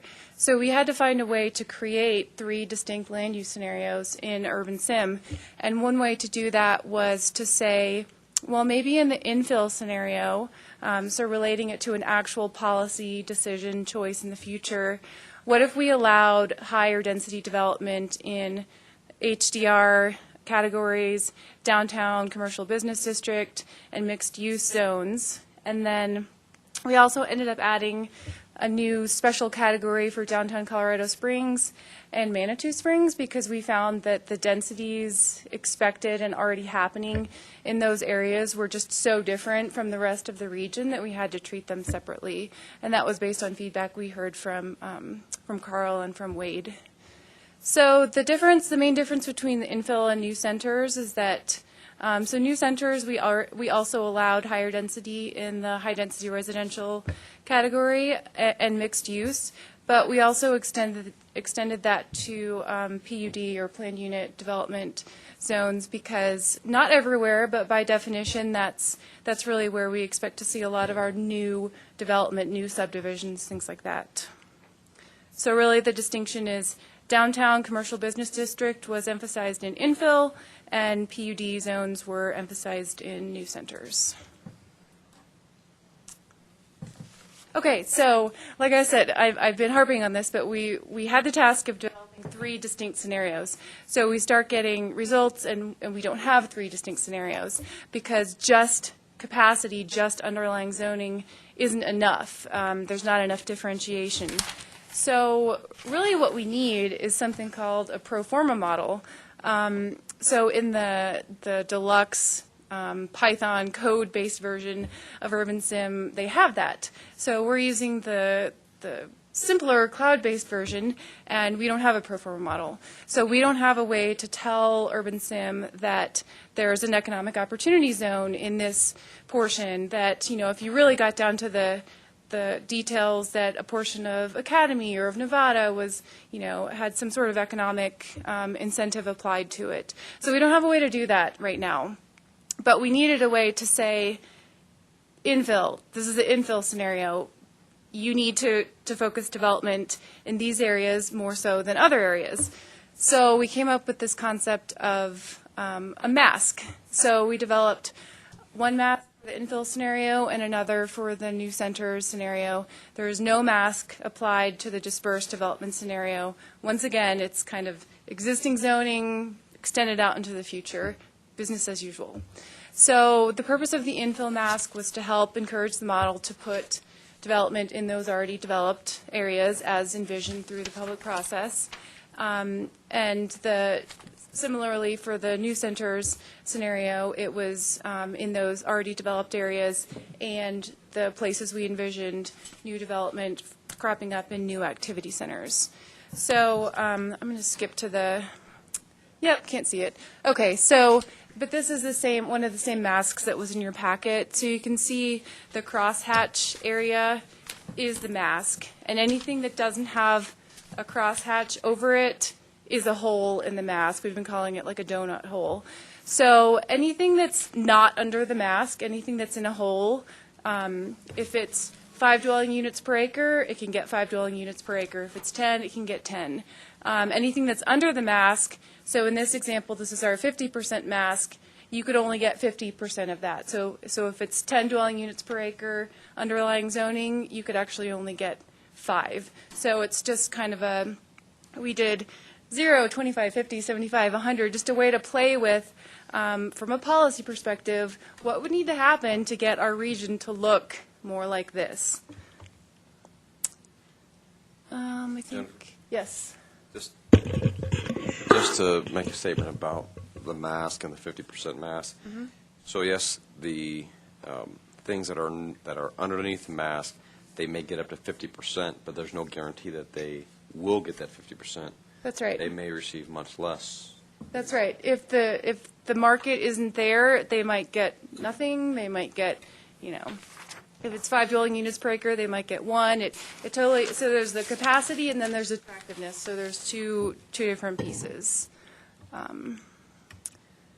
Okay, so the concept for the new centers mask is very similar. It just has additional holes cut in it. So we had to have something to start with. So we started with those same incorporated areas. We also included census designated places. So that includes things like Calhan, Rama, Chapita Park, things like that. And then also PUDs. And that was part of the process of meeting with our member governments. I know at Paso County in particular, we had some pretty large PUD areas. There were holes in the mask, and Ramir said, no, maybe that doesn't need to be a hole in the mask. And same when we met with Woodland Park. So we did try to refine those as we went along. And then, yeah, here's Ramir's point at the end. Once again, you know, the actual number of residential units and jobs placed are based on attractiveness, not just the capacity. So the masks are just a tool to help us develop these scenarios.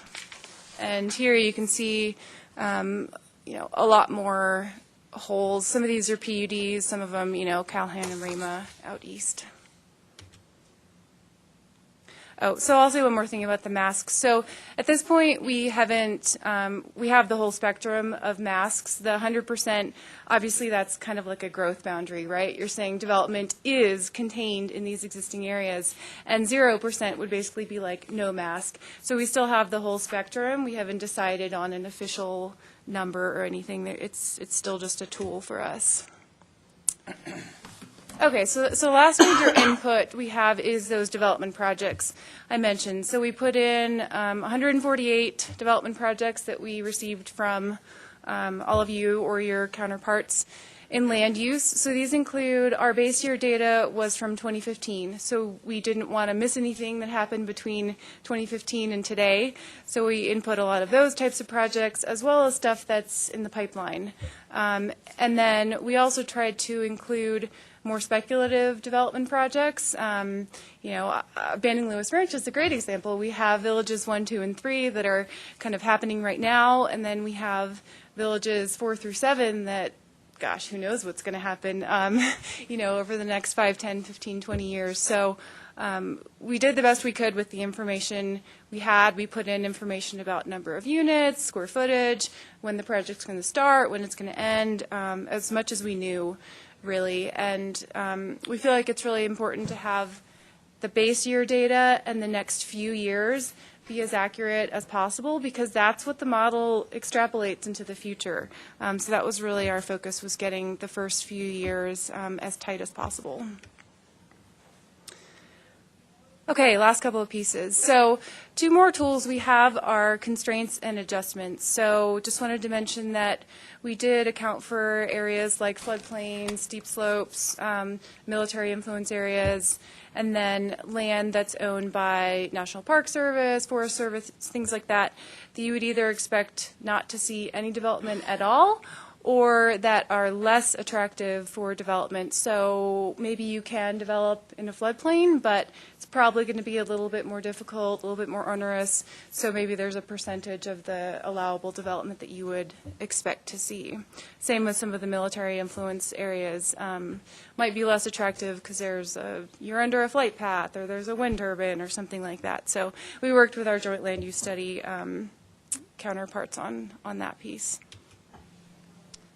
Okay, so the last piece is the adjustments. And so the little note here, we tried to use adjustments sparingly, because this is where you're essentially overriding the model and asking it not to make any predictions about what's going to happen in the future. So the areas we used adjustments for were the military installations and the Colorado Springs Airport. So we didn't want Urban Sim to tell us how Fort Carson is going to grow in the future. We wanted the military planners at Fort Carson to tell us how Fort Carson was going to grow in the future. So we hard-coded those numbers in. We're still kind of refining them, but that's the approach. And same with Colorado Springs Airport. We put all the jobs in the terminal, not on the runway. There's 2 TASs, so, we know people are on the runway, but we put all the jobs in one place. Okay, so a couple of last things before we dive into the actual maps. So the way we chose to present the draft results were densities, so residential units and jobs per acre. We went through a lot of other iterations first. The number of, if a TAS went from 100 jobs to 400 jobs, what number changes that versus what percentage changes that. Every way you do it, you get some funky results, something that shows up bright red because it went from 1 to 2, so it doubled. So this is kind of what we settled on, but part of the conversation today is what's going to be useful for you all going forward, what's going to be the easiest way for you to review and look at changes. So we have the 3 different scenarios, the different mask values. But yeah, I would really like to hear from you about how you want to see the data presented in the future. And I think if there are very specific, some of the stuff we went through with our member government meetings already, like, well, this TAS has, 100 people and I think it should be 200, or this TAS is yellow and I think it should be orange. Unless you want the whole group to hear that conversation, we have more time and capacity for additional follow-up conversations. It's up to you if you want to air that here, but we're glad to do that kind of offline as well. And a couple final considerations. We are looking at a finer grain of detail for future analysis for specific areas, so we can pull out block level results. That's kind of useful for places like Green Mountain Falls, for example, they're encompassed by 2 huge TASs, so you can't really tell anything that's going on in their area from these results, and other kind of little special studies. So at this point, I'm happy to pull up the PDFs or the KMZs, whatever tool would be useful for people.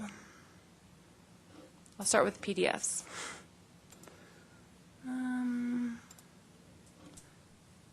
Because it's so easy to see.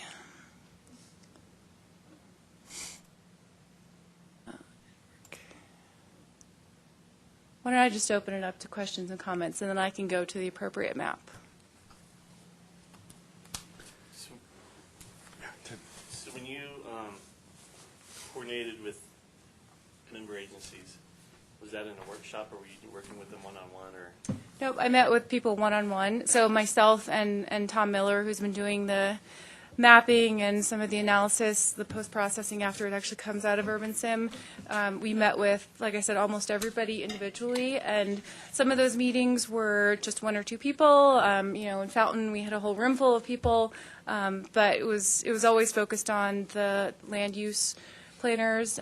For Colorado Springs, for example, we started out meeting with Carl and Conrad and Paige, and then we ended up pulling in people who specifically look at downtown Colorado Springs, Ryan, so we could make sure that those numbers were looking right. And we've been trying to coordinate with Banning Lewis Ranch as well. So it just depended on the agency, but we decided to move away from the small area forecast task force kind of approach this time, because it was just a bunch of people kind of sitting around fighting over numbers, and we wanted to be more focused on each area. That kind of touched on my second question. Banning Lewis Ranch, are you reflecting any change, or is it kind of the same as it was the last time around? So it's definitely different than it was the last time around, because we were able to enter in. So we have the development plan from Oakwood. They actually sent it to us. So we basically put in development projects because we had the number of single-family and multifamily units for each of the villages. In the future, we even have, the proposed school sites and details like that we'll be able to integrate. So we have a lot more detail about Banning Lewis than we did last time, which I think was maybe none. Okay. Yeah. Thank you for the brief. I really do appreciate it, because I walked through this thing a couple of times, and being a silly old engineer, it took me a little while to kind of wrap my brain around it some. Just so I don't have to ask you sophomoric questions, can I get a list of who you worked with in El Paso County and Shreve Air Force Base, so I can go to them and say what information was provided? That way we can kind of make sure that I can ask them the sophomoric questions and not embarrass myself so much publicly. Also, if there are any minutes or whatever was kind of assembled during those sit-downs, just so we can all have a common understanding of what we said. I just don't know what those answers are, and that would be very helpful. Okay. Thank you. Yeah, and the only reason I'm asking about Shreve, because my friend is sitting right here, is just because we surround it. Right. As we look at that area. And I hate to throw people under the bus, especially publicly, but I did reach out to our military TAC members and maybe a couple of other people at, Brian and Tom's recommendation with these results at the same time as we sent them to the regional economic experts, and unfortunately didn't hear anything back, but we're definitely still open to we're trying to refine the military numbers a little bit, comparing what was used last time, what we know is on the ground today versus what the military planners said. So we definitely want to make sure that those numbers are right, especially because they're hard-coded in. So if we're going to hard-code them in, they better be right. And you're hitting the point that I was moving to, is Colonel Grant, the 50th Space Wing Commander, came and not only gave her state of the base, but she also gave a separate presentation to city, county, Chamber of Commerce leaders about her anticipated growth of the installation. And seeing it here as identified as 2 jobs per acre doesn't seem to be consistent with what she's already briefed elected officials. So I want to make sure that we know what we're all saying and are all in agreement on what that is. Yeah, so one of the hang-ups with using, the per acre piece is really useful, because then you don't get that this TAS went from 1 job to 2, and so it shows up bright red issue. But you also, if you have a really big TAS, there can be a lot of jobs there or a lot of residential units there, and it still looks low density because it's divided by a large square mileage number. Right. So I think that's the challenge, especially with, look at Fort Carson or a lot of other areas. Well, unfortunately, the military installations also identify cantonment areas versus areas outside those cantonment areas, which would not be considered available. So that may help to narrow some of that area down. Yeah, so some of the areas, I think it's going to be more meaningful to look at raw numbers. Schriever sticks out as a little square here. So if I had the KMZ up, it keeps wanting to crash. But you could click on that and say, and it'll tell you it's, 5,000 jobs or 1,000 Right. jobs or whatever it is. The density piece doesn't really matter that much because you've got a lot of activity concentrated in one place and then some dusty fields, right? So, Right. yeah, Okay. Well, thank you. sure. Maybe if I can add to Anton's point is that I think it was 2 months ago we had a TAC and we offered to participate, and so we were told that Tom Miller was the one that was kind of working on our behalf. So I think the next day we received our fiscal year 17 economic impact statement for Schriever, and we provided that to Tom Miller. And I'm just hoping that he was able to use that. I don't know what kind of discussions you had with him, but we continue to be willing to participate in any discussions about where development is expected to grow in the future on our installations. So it's still out there. Okay, great. Yeah, I mean, I think there's a couple of different issues. There's what's happening on the actual installation, and that's really valuable to know if there are specific plans, kind of like the what's in the pipeline piece, how that compares to last time around.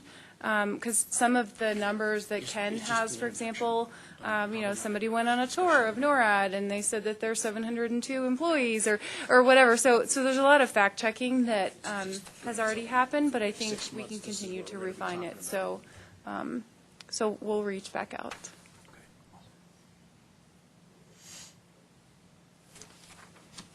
Any other comments? Jennifer, Victoria. Can we get a map of the existing densities so you compare to what it is now versus what it might look like in the future? That would help.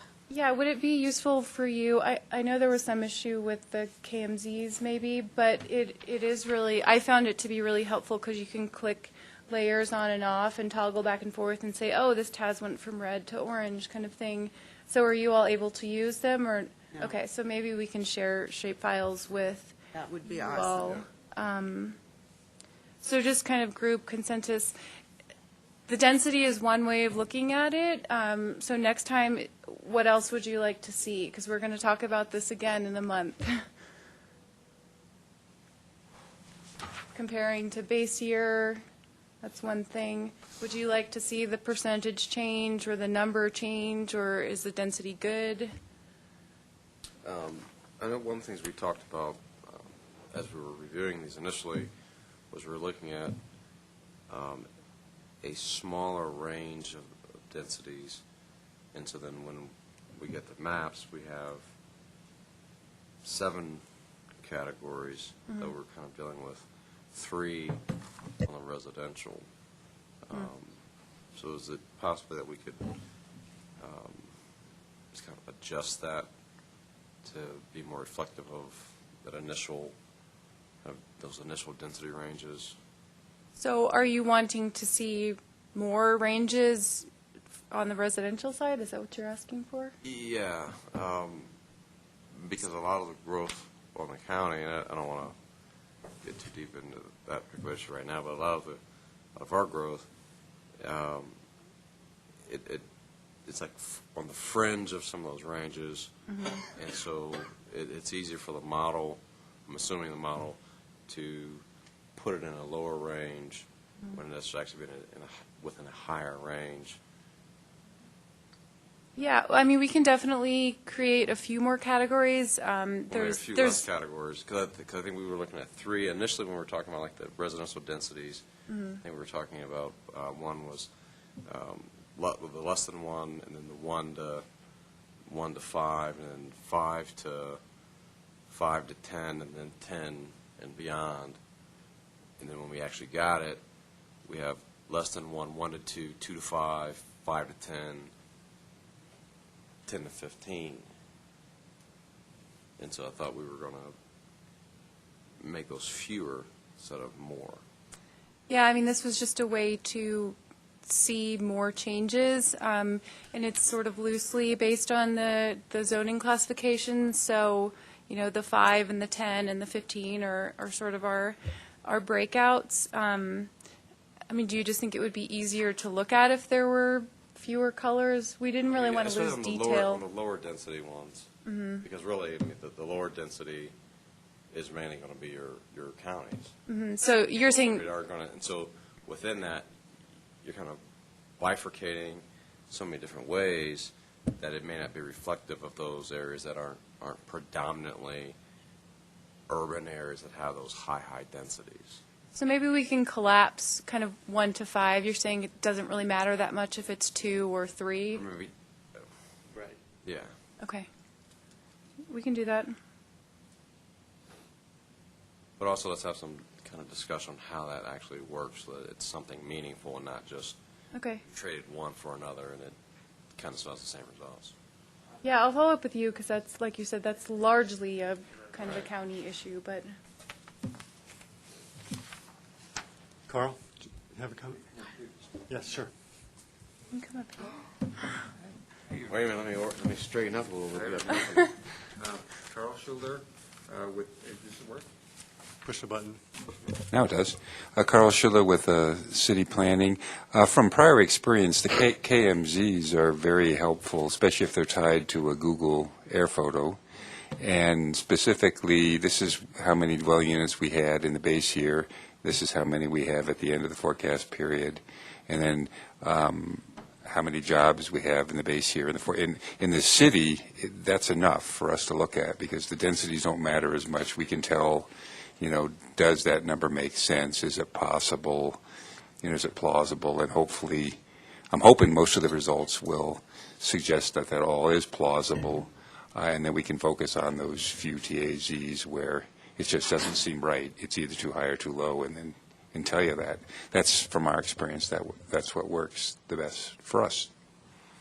Okay, so I will commit to sharing KMZ with the group, probably initially the same that you see here for 2045, along with base year, so you can toggle back and forth, and I will send special files, shape files to El Paso County. Is there anyone else who has issues with KMZs?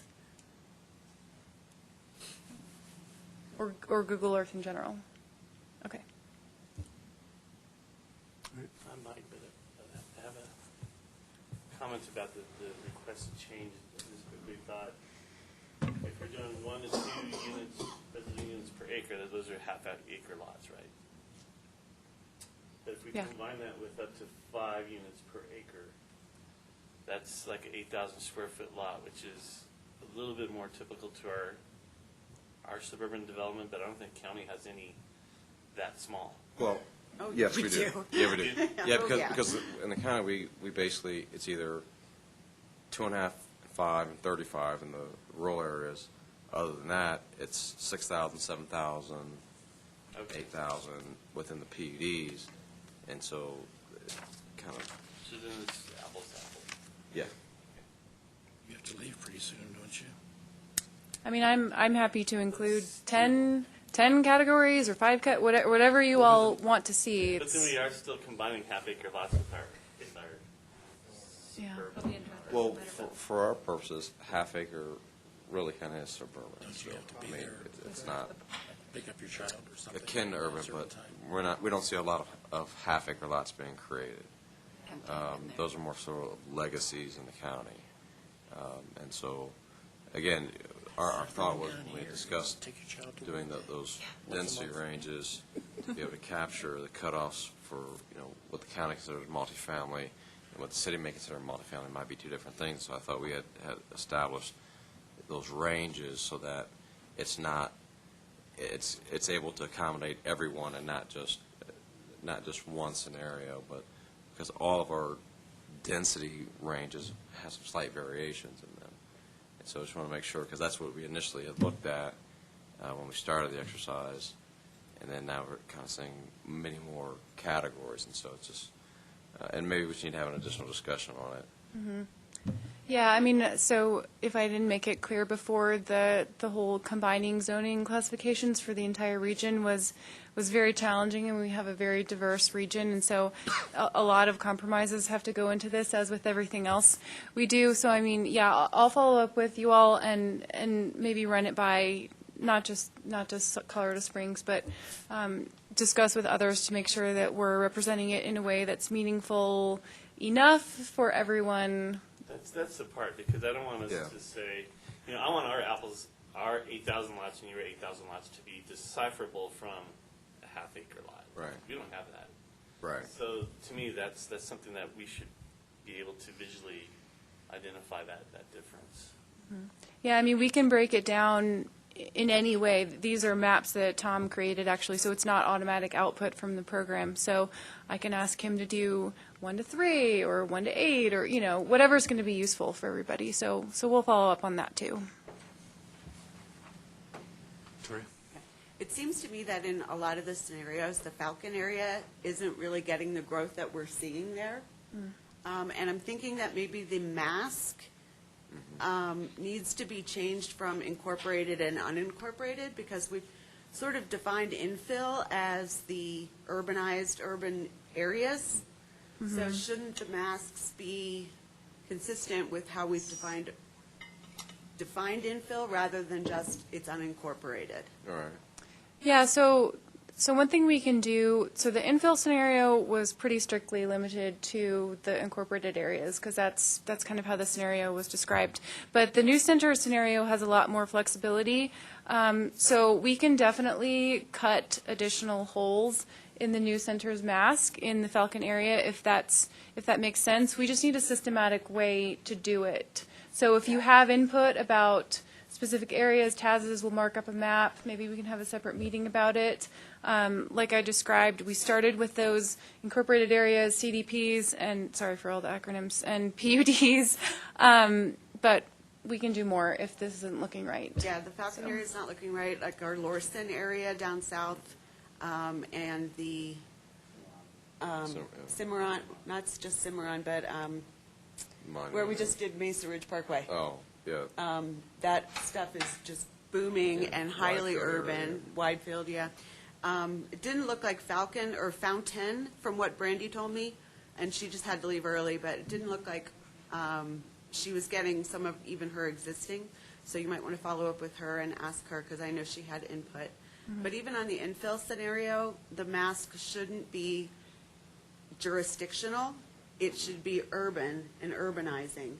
Right. And not just, we're not growing in the unincorporated areas. Infill is about growing in already urban and urbanizing areas, so it really should be changed to that. That's part of the reason why it's so underrepresented in the Falcon areas, because we just said that's not already urban, and so it's not getting any more growth when it is already urban. So if we could look at changing that infill mask to being the urban and urbanizing areas with the jobs centers, I think that would be more reflective of what actual infill is. Because by this scenario, the open space of Banning Lewis, if it grows, that's infill. Well, is it really infill just because it's in a jurisdiction? Yeah, so just to follow up on, so Fountain, we received a huge number of development projects from them, and we entered all of them in. It actually felt like almost every vacant piece of land, there was a project assigned with it, so we felt like we had really good coverage, but I will follow up with her to make sure. But for Falcon, I'll follow up with you and Ramir, and let's make sure we have all the development projects out there, because that's our first line of defense for making sure that the right development is happening at the right time, especially if you think it's already on the ground. And are you going to look at changing the mask for the infill too? Yeah, we'll keep talking about that. We have to have a systematic way to do it, which is why we started with incorporated areas and then extended to CDPs. So we don't want to just say, we'll add this one and this one and this one. So let's talk about how we do that. They are census designated areas, so I think that that's a pretty clear methodology for using. Okay. Did you? I used to be on the TAC, but that was a long time ago. Wasn't that long ago? I remember. Yeah, but I think we definitely agreed in the city to work on that so that we've talked a lot, Jennifer, about what's got a tremendous trajectory already that's essentially, and I'd go further to say, in the middle of Widefield, in the middle of Security, and that's as much infill or more so than Banning Lewis Ranch at this point. So it's really that idea. What we don't want is model result. And you can remind us what we're doing with all this. We're going to be combining these things together. But a strict infill that just says only going to have development inside of existing municipalities doesn't match the trajectory that we know we have, both inside of cities and outside of cities. Just talking to the developer in Meridian Ranch, for example, who I think they're looking at 400 homes that are like literally in the pipeline right now. Yep. And so you don't want to say, well, we've adopted this scenario that assumes they didn't happen when we know they're going to happen. So I think from the city perspective, we understand that we need to look at the trajectory of areas that are developing, whether they're inside or outside. But now I'll use another example, which is Santa Fe Springs, which I don't see necessarily popping up here, but I think the PUD went away for that. And under an infill scenario, you'd say that's not going to happen, because that doesn't have a trajectory. That's not like Lorson Ranch. That's not like Meridian Ranch. That's not like the middle of Widefield, which might or may not have a trajectory.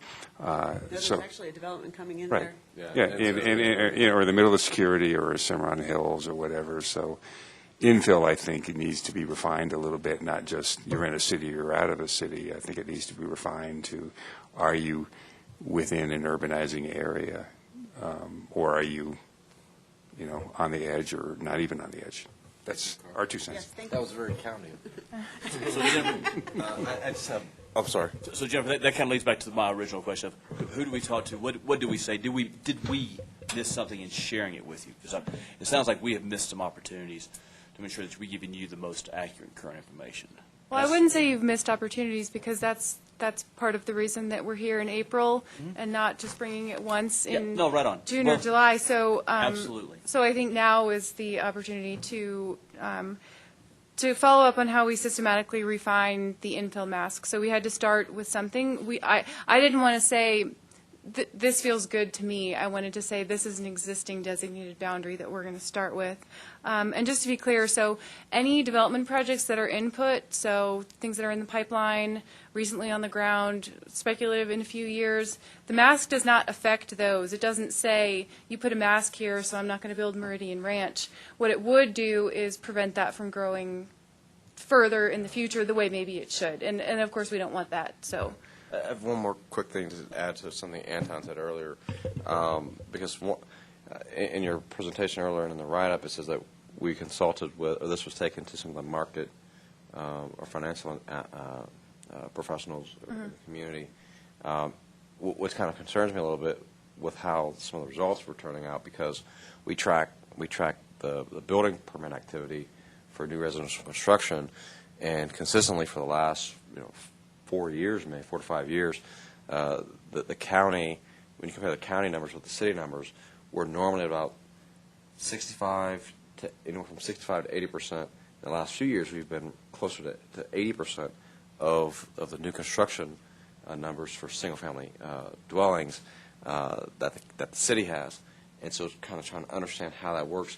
And it'd be helpful maybe to see what those comments were from, the thoughts from the financial community on the growth and what they think the market is suggesting, so we can kind of look at that and compare that against the trends that we're seeing on a monthly basis. Yeah, so we have done a little bit of kind of fact-checking with smaller areas. So there are some thoughts out there about what build-out for Banning Lewis Ranch might be. The people who work on downtown Colorado Springs issues have some thoughts about what they might see in terms of number of residential units in the future. Woodland Park has a build-out number. So we did check a number of different areas like that, and we were actually really close with all of those. But we haven't tried to see how many new jobs the city is getting versus the county, or And it's not about the city, county, and maybe what it is this is a new model, and some of the other old heads in here, including myself, are used to the old model, and maybe that's just, we're trying to understand how to work within the framework of the new model. Well, and also just benefiting from hearing what those economic development experts have said, helps us be better informed and do our jobs going forward too. So, yeah, hearing from them, from what they said, and having, some of those notes. That was sort of the benefit. I know it's tedious and kind of torturous, but being all in one room and being able to comment and listen and learn from each other is very beneficial to us as member entities. So I would like to have that even if I can't have it. Do you know what I mean? So by having meeting notes from all of those, I can have that input and learn from the other people in the room without having been in the room with the other people like we did before. Okay, yeah, I'll see what I can share from the regional economic experts and the individual member entity meetings. Thank you. Jennifer, can you show me where Falcon is on, is it right by your hand there? Just look at it. I don't even see her hand. Oh. Oh, it's frozen. Up and to the left there. Oh. Left a little. Here, Wait. why don't I show you? Yeah. Touching it. I need road names. I don't know. I know. That drives me crazy. There's already too much on this map. Okay, let's see if I can do this. Right around this is the Falcon area. Does that make sense? Is it See the- my shaded pencil? No. Is it this hole? Yeah. It should kind of be Yeah, this and it's a hole. little bit bigger than that too. Okay. Yeah. So, I mean, we do have a hole there in the new centers scenario if it's a CDP. But flip to the infill one though. Right, well, that's the distinction Yeah, between and infill and new centers. So, okay. Any more comments? Do you have more to share, Jennifer? I don't. Okay, and so you'll be back next month with more? Yeah, and you'll most likely hear from me before then because I don't want to wait until next month to follow up on some of these items. So, Okay, thank you. Okay, new item 7D, National Highway Performance System. Ken? Ken Prather, PPACG Acting Transportation Director. Just want to, what happened to our, This was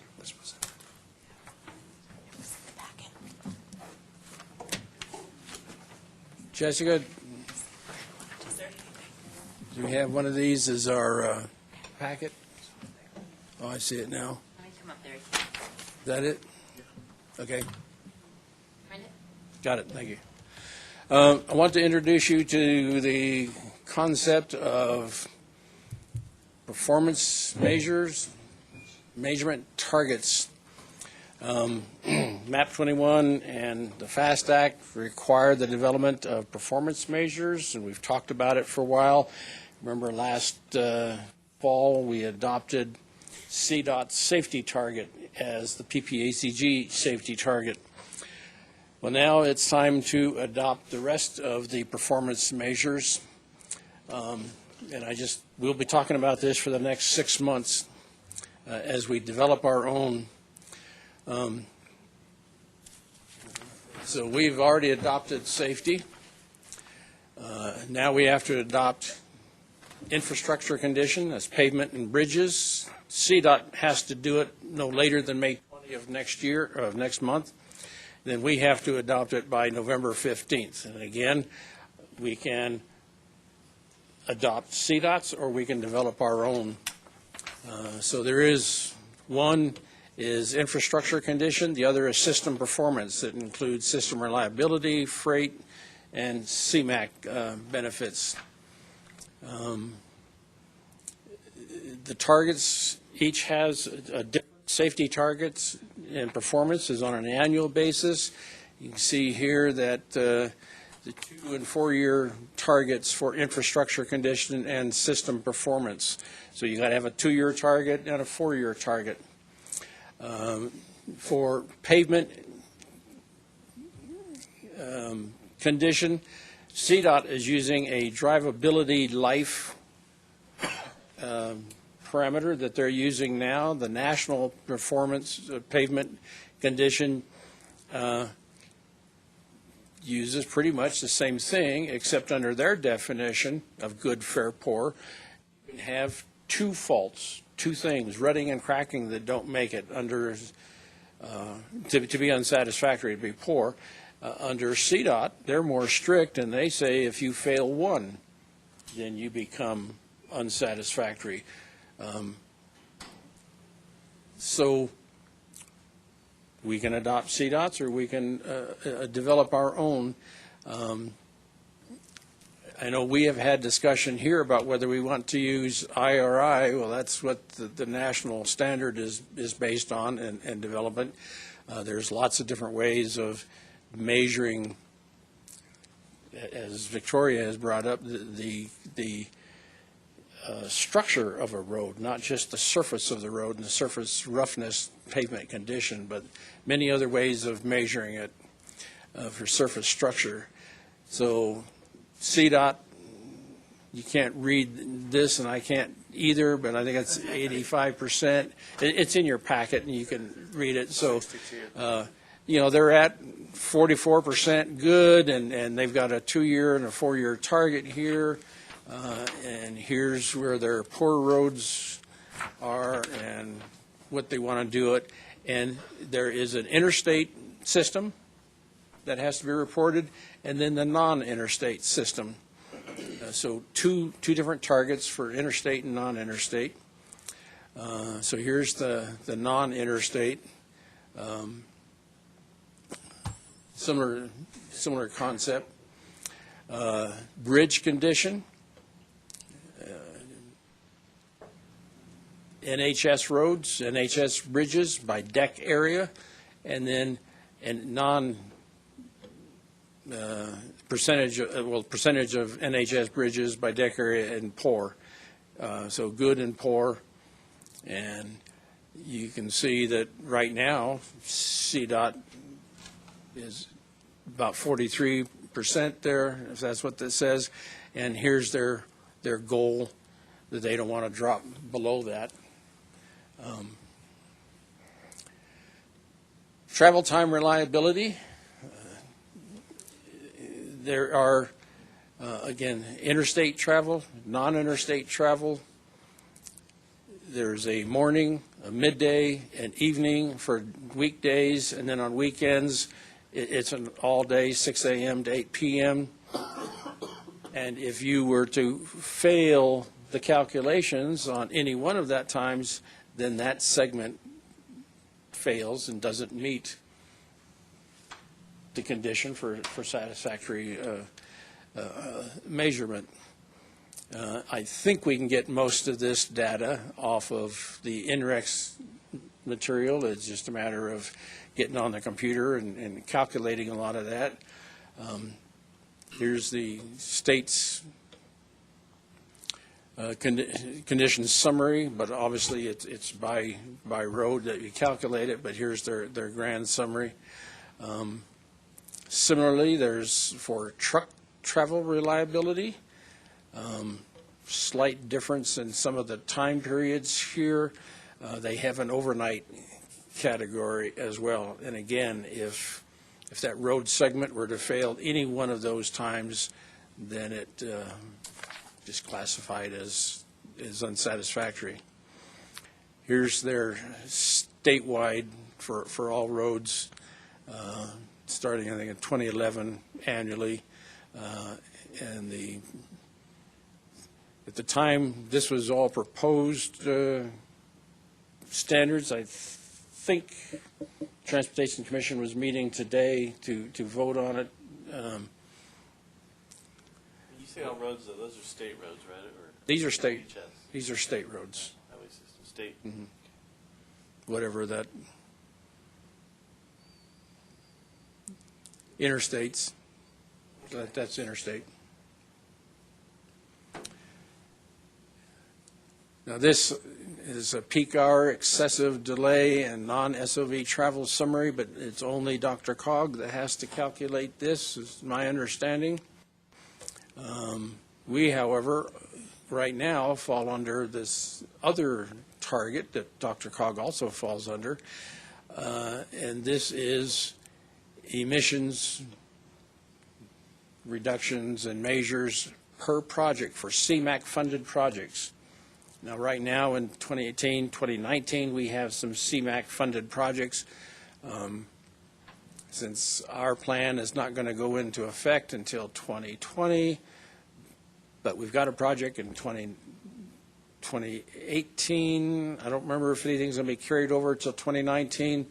You know, we've had a little bit of discussion, but no final decision yet as to how much we're going to have to develop this for our, because it's an existing project, and we have to have a target approved by November, and our new plan won't go into effect until next year. So we may still have to report on our 1 or 2 CMAQ projects that are in existence. This was material that was presented at the statewide MPO last month, so the time frame was in April. And they did give it to us in April or last month. So there was some discussion on this. We were informed. May 20th, the Transportation Commission has to send the state's adopted targets to FHWA. In October, they're going to do a performance report, and in November 15th, we have to have ours developed and approved and report to CDOT and turn that in. So between now and then, this is the work we've got before us. I'm going to invite Mr. Johnson, William Johnson, to come down from CDOT next month. I didn't get this on the agenda soon enough to give him some lead time to come down, but we'll have the people come down from CDOT, how they've developed this, how it's going to be used. We have to adopt it into our new long-range plan, and I'm assuming, Aaron, that we will have to amend it into our existing long-range plan. Is that correct, or no, just the new one? Okay. Having to address it in general concept of, you know, how we are going to address performance targets in our new UPWP. Had to put some wording into the tip that was just approved, and it's going to obviously have to go in with the adopted targets in the new long-range plan. Unfortunately, we are ahead of the other MPOs and CDOT in the state on our planning process. So Lily said that we are the test case, a nice way of saying we're the guinea pigs on how to develop this, how to work it into an adopted system, because unfortunately all of this is coming out and has to be implemented irregardless of where you are in the planning process, as compared to the way laws and regs have been written in the past, that on your next planning process you start and add this concept in. This time around it all got written that here's the deadline and you got to do it. So last fall we adopted targets, and we have board approved targets that already address maintenance and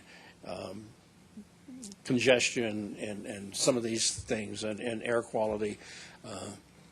So we'll have to look at what are the specifics of our targets, what are the specifics of these proposed targets, or the CDOT's targets, and what we want to develop over the next 6 months, and how can we incorporate those, or if we're already using our existing targets, which developed our evaluation criteria from, and we're not done developing this, we may have one set that's in our evaluation criteria might be based on one set, and yet for the federal requirements we modify those slightly moving forward. So we might confuse ourselves. The rest of their memo was some of the mathematics and more detailed calculations of how this numbers were developed, so I won't go into that and just say that we will be talking about it and working on it. So, Mr. Johnson, are you going to come in with set decisions already and not be collaborative? Well, CDOT has adopted theirs. I'm pretty sure that what we see here is what Transportation Commission is adopting today or will adopt next month. I just remember our NHS designation experience, how our interest was kind of ignored. So, Well, we can, regardless of what CDOT approves for its targets, we can adopt ours.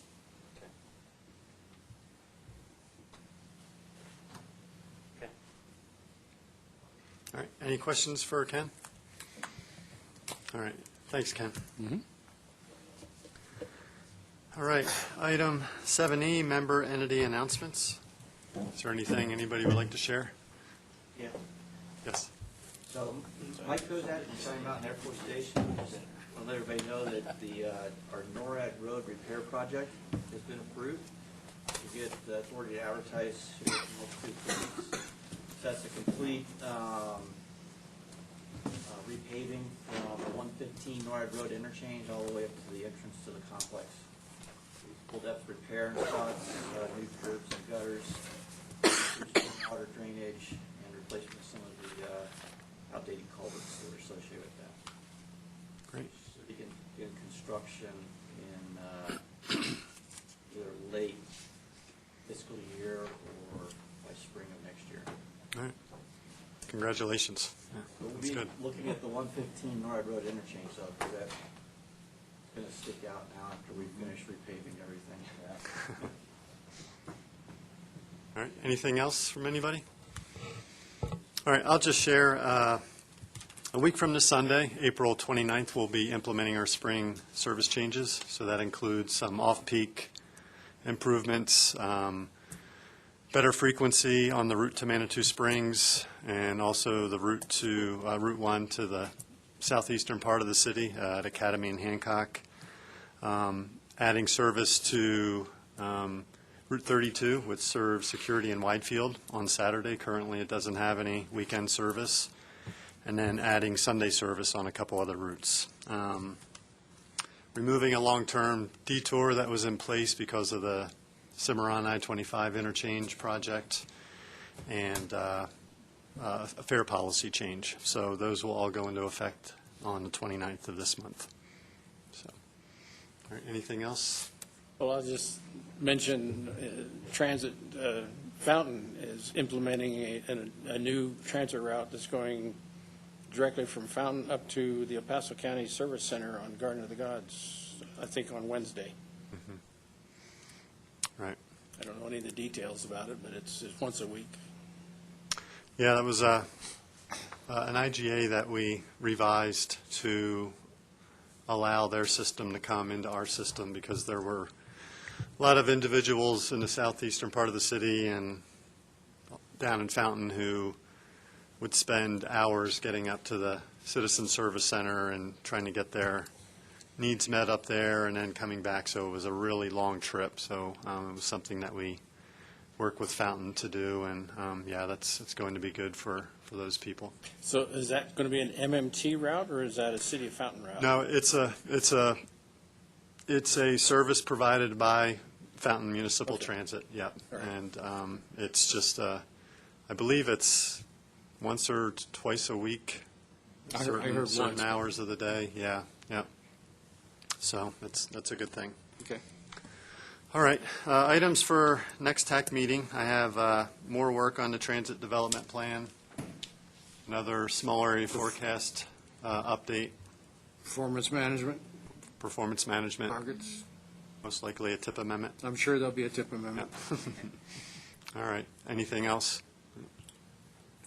I know you have us using the 2040 allocations for the long-range plan, planning our project submittals. CDOT is way behind on many of their schedules because of their ransomware attack. So they were starting the program distribution discussion at noon next Friday. And it'll probably go several months before they come to conclusion on money. So All right, it just is what it is. Hmm? It is what it is. Yep. Work with it, okay. Okay, anything else from anybody? All right, thank you all. Have a good month. if anybody has these folders, if you're not interested in keeping them, I will take them back. So in case that project is outside of our MPO area, I'll hand this back. That looks like a lot of money spent on that, that packet if we don't need it. Thank you. Can I have one for the file? I'll see you next week. Okay. Come prepared to vote.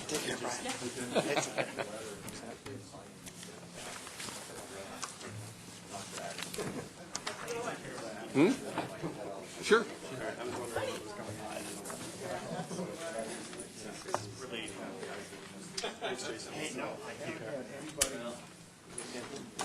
Okay, thank you. Sure. I put my glasses away. Thank you. Have a good night. Take care. See you guys. Thank you. Okay, we'll see what happens from there. Let's hope that works. Yeah, so, like I said, you know, it's like, it's good. Forgive me since I'm new. Got it, okay, but Forgive me since I'm in new what to all this, way? but, so, you know, we're going, even though like I'm just going through my Douglas Avenue project still at this moment, I really need to get probably another project or two into the works into that 2045 plan, even if I don't have it all figured out yet, right? So I need to get some going with that. Those are due by the 30th, July 30th, 8 o'clock, okay. So I need to start working on it. So, yeah, that would be your concept for the next 20 years. Yeah. Projects. Well, yeah, no, I have some in mind.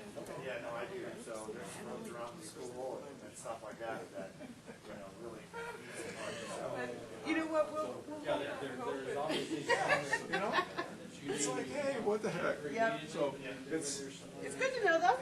it's 10 years out. And we're going to go through this kind of plans before we get there. So you can I just need to get into the works. kind of play the game. Okay, I'm going to spend my time for what I need. Like as in text, I know you'll be gone. Other 2 years, we're going to repeat this call, and then I'll worry about the 15. I see. So you know, and it's got to have city administrator, mayor, however you want to read it.